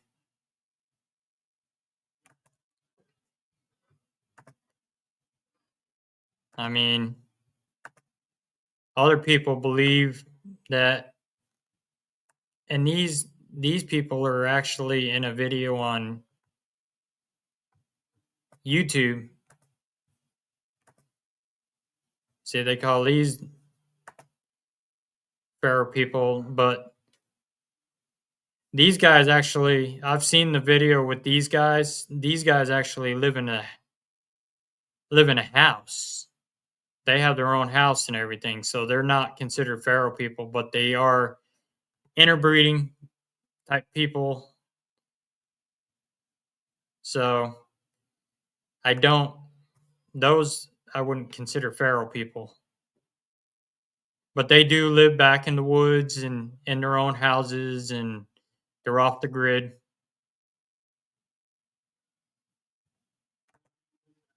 I think it was park rangers. And it was 1969, which was unusual. Yeah, that is unusual. I get lost going to shops. Thank goodness for being a night owl. I navigate with stars. True. Yeah.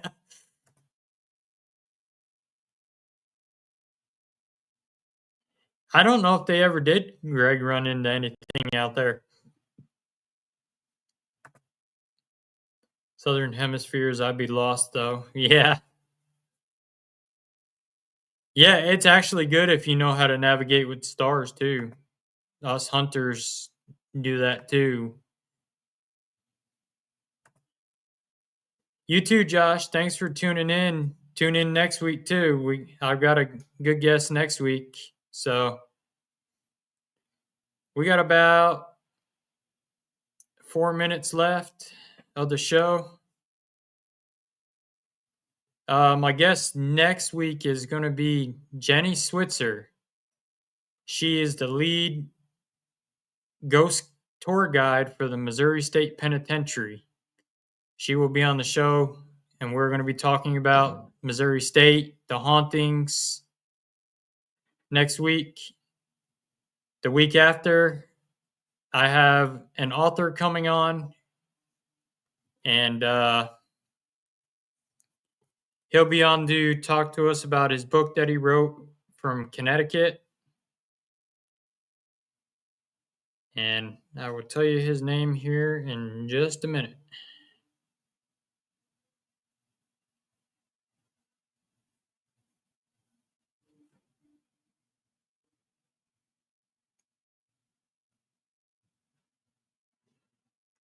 He's also, what I was reading, he's also a magician, also, from what I read.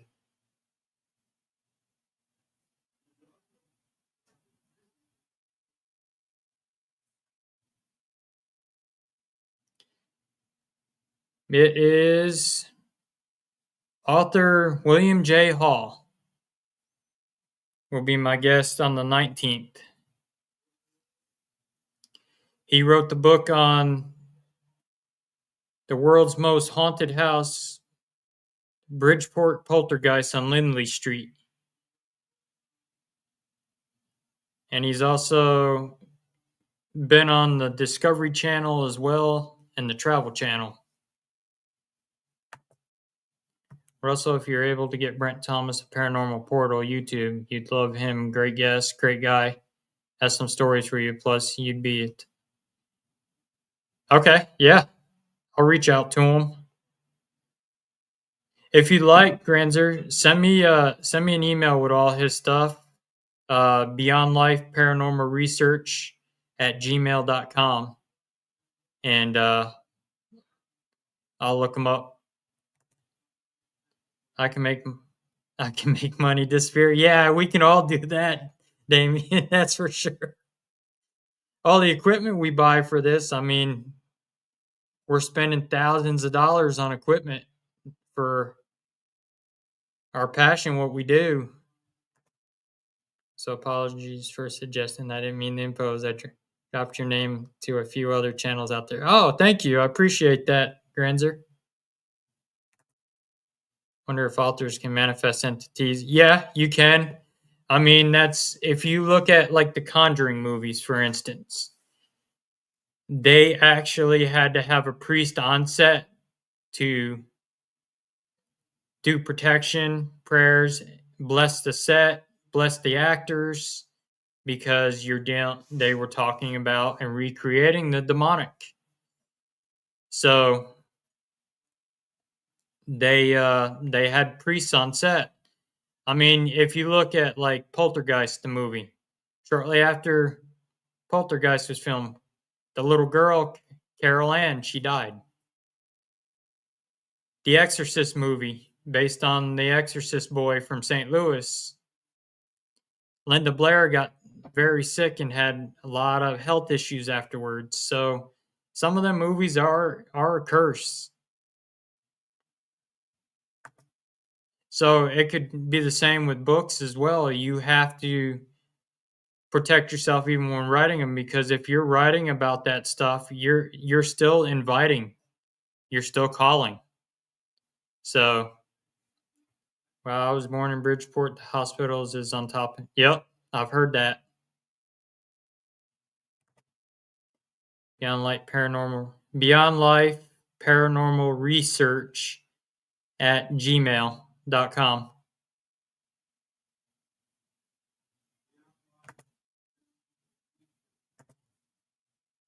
Here, I'll type in the chat for you, Granzer.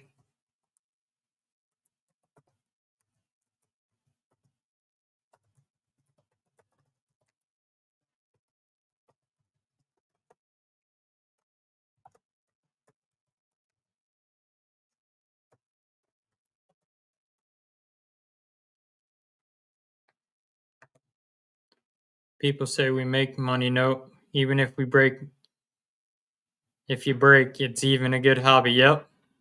That's like us. You won't ever see us charging. We will never we'll never charge a client to investigate their home. None of that.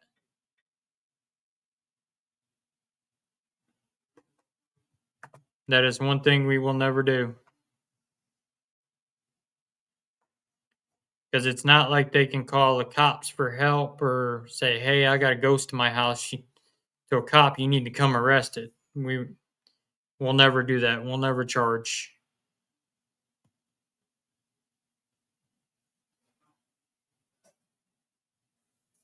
So, any dinosaur cryptids? No, nothing in my state. I've never heard of any dinosaur cryptids here in Missouri. I haven't even heard any in New York growing up in New York State either. So, well, we're going to go ahead and close the show out. I thank everybody for joining me tonight. Be sure to tune in next week with Jenny Switzer from Missouri State Penitentiary.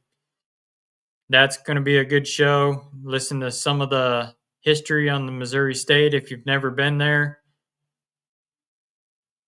And I recommend that place if you want to do an investigation. That's definitely a good place to go to. It's got a lot of hauntings, a lot of history. It's the most violent place, the bloodiest 47 acres in Missouri. And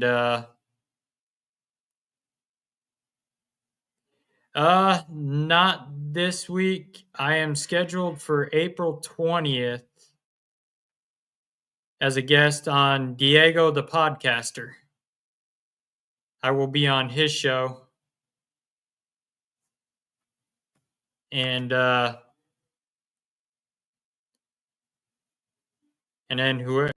anybody else, it seems people have been contacting me left and right to be on podcasts, so we'll see what it brings. Oh, you're welcome, Damien. I'm glad you enjoyed it. Informative and fun. You did good with big words. Yeah, it's actually weather cleared up today. We've been lucky so far. The tornadoes missed us. They stayed south of us, so we made out all right. Although my former members, Tammy and Ray, near where they used to live, and they moved to Carolina now, but where their old house used to be, they weren't so lucky down in Nevada, Missouri, and down through there. They got hit pretty bad, and there's a lot of flooding going on down south too. I saw.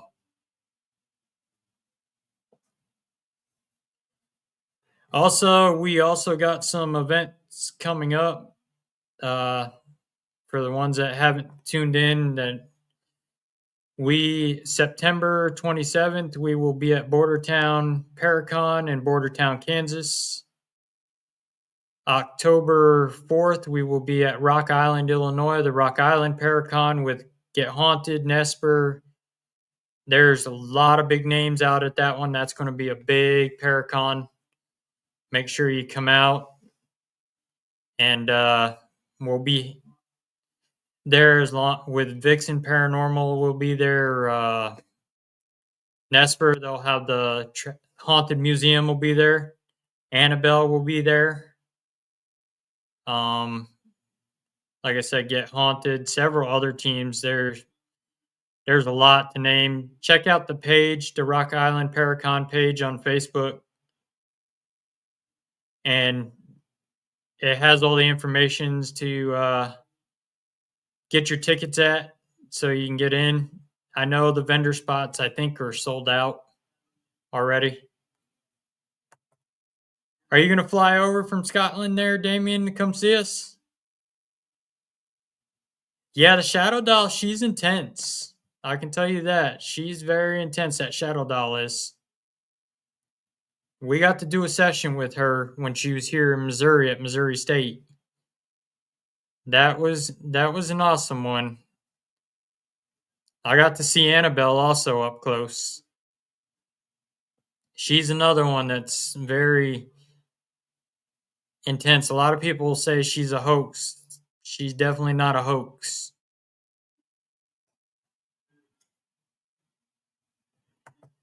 Yeah, that'd be awesome. Be great to meet you, Damien, in person if you do come out. And then we're waiting to hear for October 11th on another Paracon called EerieCon at the Ashmore Estates. And that one we will be guest speaking at. So, and we'll also probably be guest speaking at Bordertown. And then we may be doing one in August. I'm waiting to hear back on that one, but and then just keep an eye on our group page. Events will be posted if we're doing any public paranormal events or anything like that. Right now, we're working on a lot of residential cases, so those we kind of remain private. We don't disclose a lot of that stuff. So Russell the Annabelle doll is in the museum. Yeah, it's in the Warrens Occult Museum. I know Sam and Kobe did an overnight paranormal investigated there.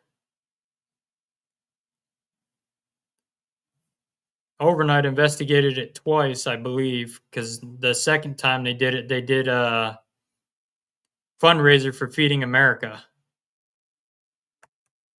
So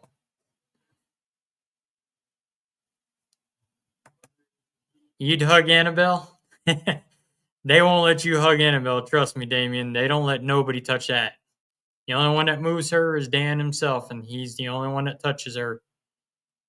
That's one doll you do not want to hug. She's already hurt several people. So if you get me as a guest, I can show up with the white sheet and 2 aisles. Right. Hey, I'm not gonna lie, I played that prank as a kid before. My neighbor's friend was in the house by himself, and the house was actually haunted, so we went downstairs and was banging on the pipes and the heating ducts, and every room we could hear him in, we would bang on the pipes and stuff and scare him, and he ran out of the house crying.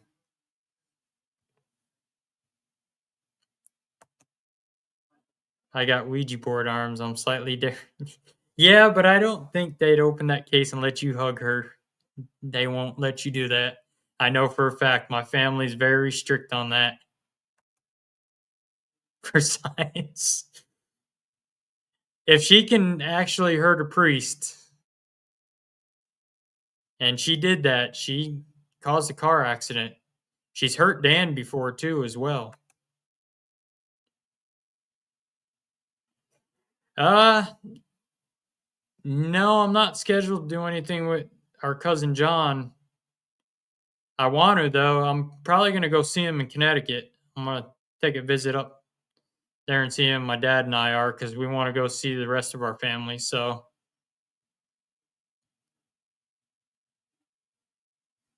but we were waiting to hear on the Gettysburg Bash, and I know John's going to be at that one, but I haven't heard back from him yet. And then we're going to be in Tennessee also at the Smoky Mountain Terror event with Outlaw Paranormal.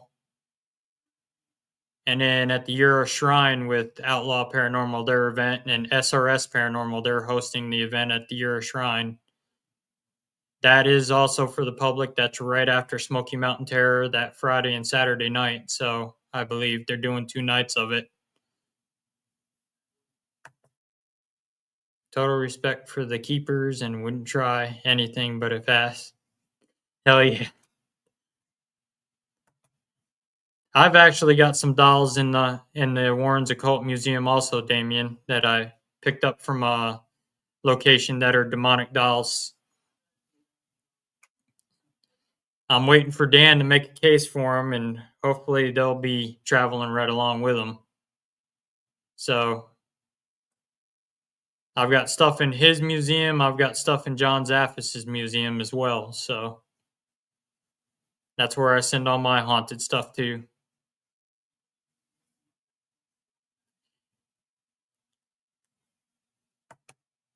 Oh, you're welcome, Jim. Thanks for tuning in. Were they calling to you? How did you feel around them? You could feel those dolls. You could feel the difference in them, that they're not like your regular spirit in them. You can tell they're demonic. Annabelle herself, I made the mistake of watching one. I was watching one of Ed's videos where he was giving a tour of the museum, and they zoomed in on Annabelle's eyes. Well, I looked her in the eyes, and that night when I went to sleep, I saw Annabelle, and she is known to connect to you telepathically. That's what hurt the priest before he got in the accident. He seen Annabelle, and then he crashed.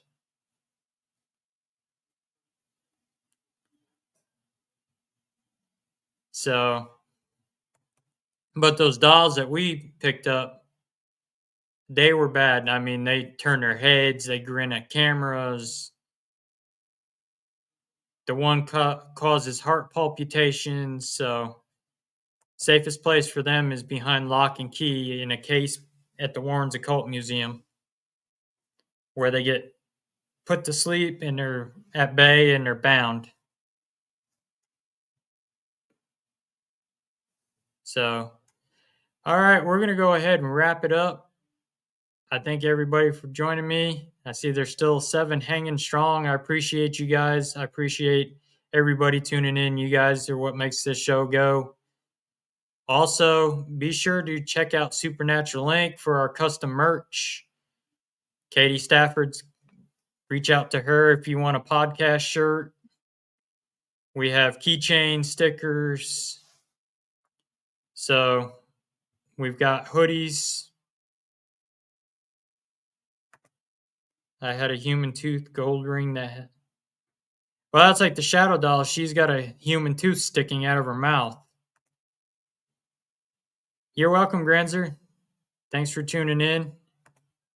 I would need more than a black jacket. Yeah, you would with Annabelle. I mean, with my abilities, when I seen Annabelle at the Warren's Occult Museum when we went to the Warren's Paracon, she even said to me, "Oh, we meet again." So she already knew who I was. So, all right, guys, tune in next week. Like I said, Jenny from Missouri State Penitentiary is my guest next week, and it's going to be a good show. Don't want to miss that one, and listen to all the haunted history, her experiences being a ghost guide there at Missouri State all those years. So tune in next week. Stay humble, stay safe, and we'll see you again next week.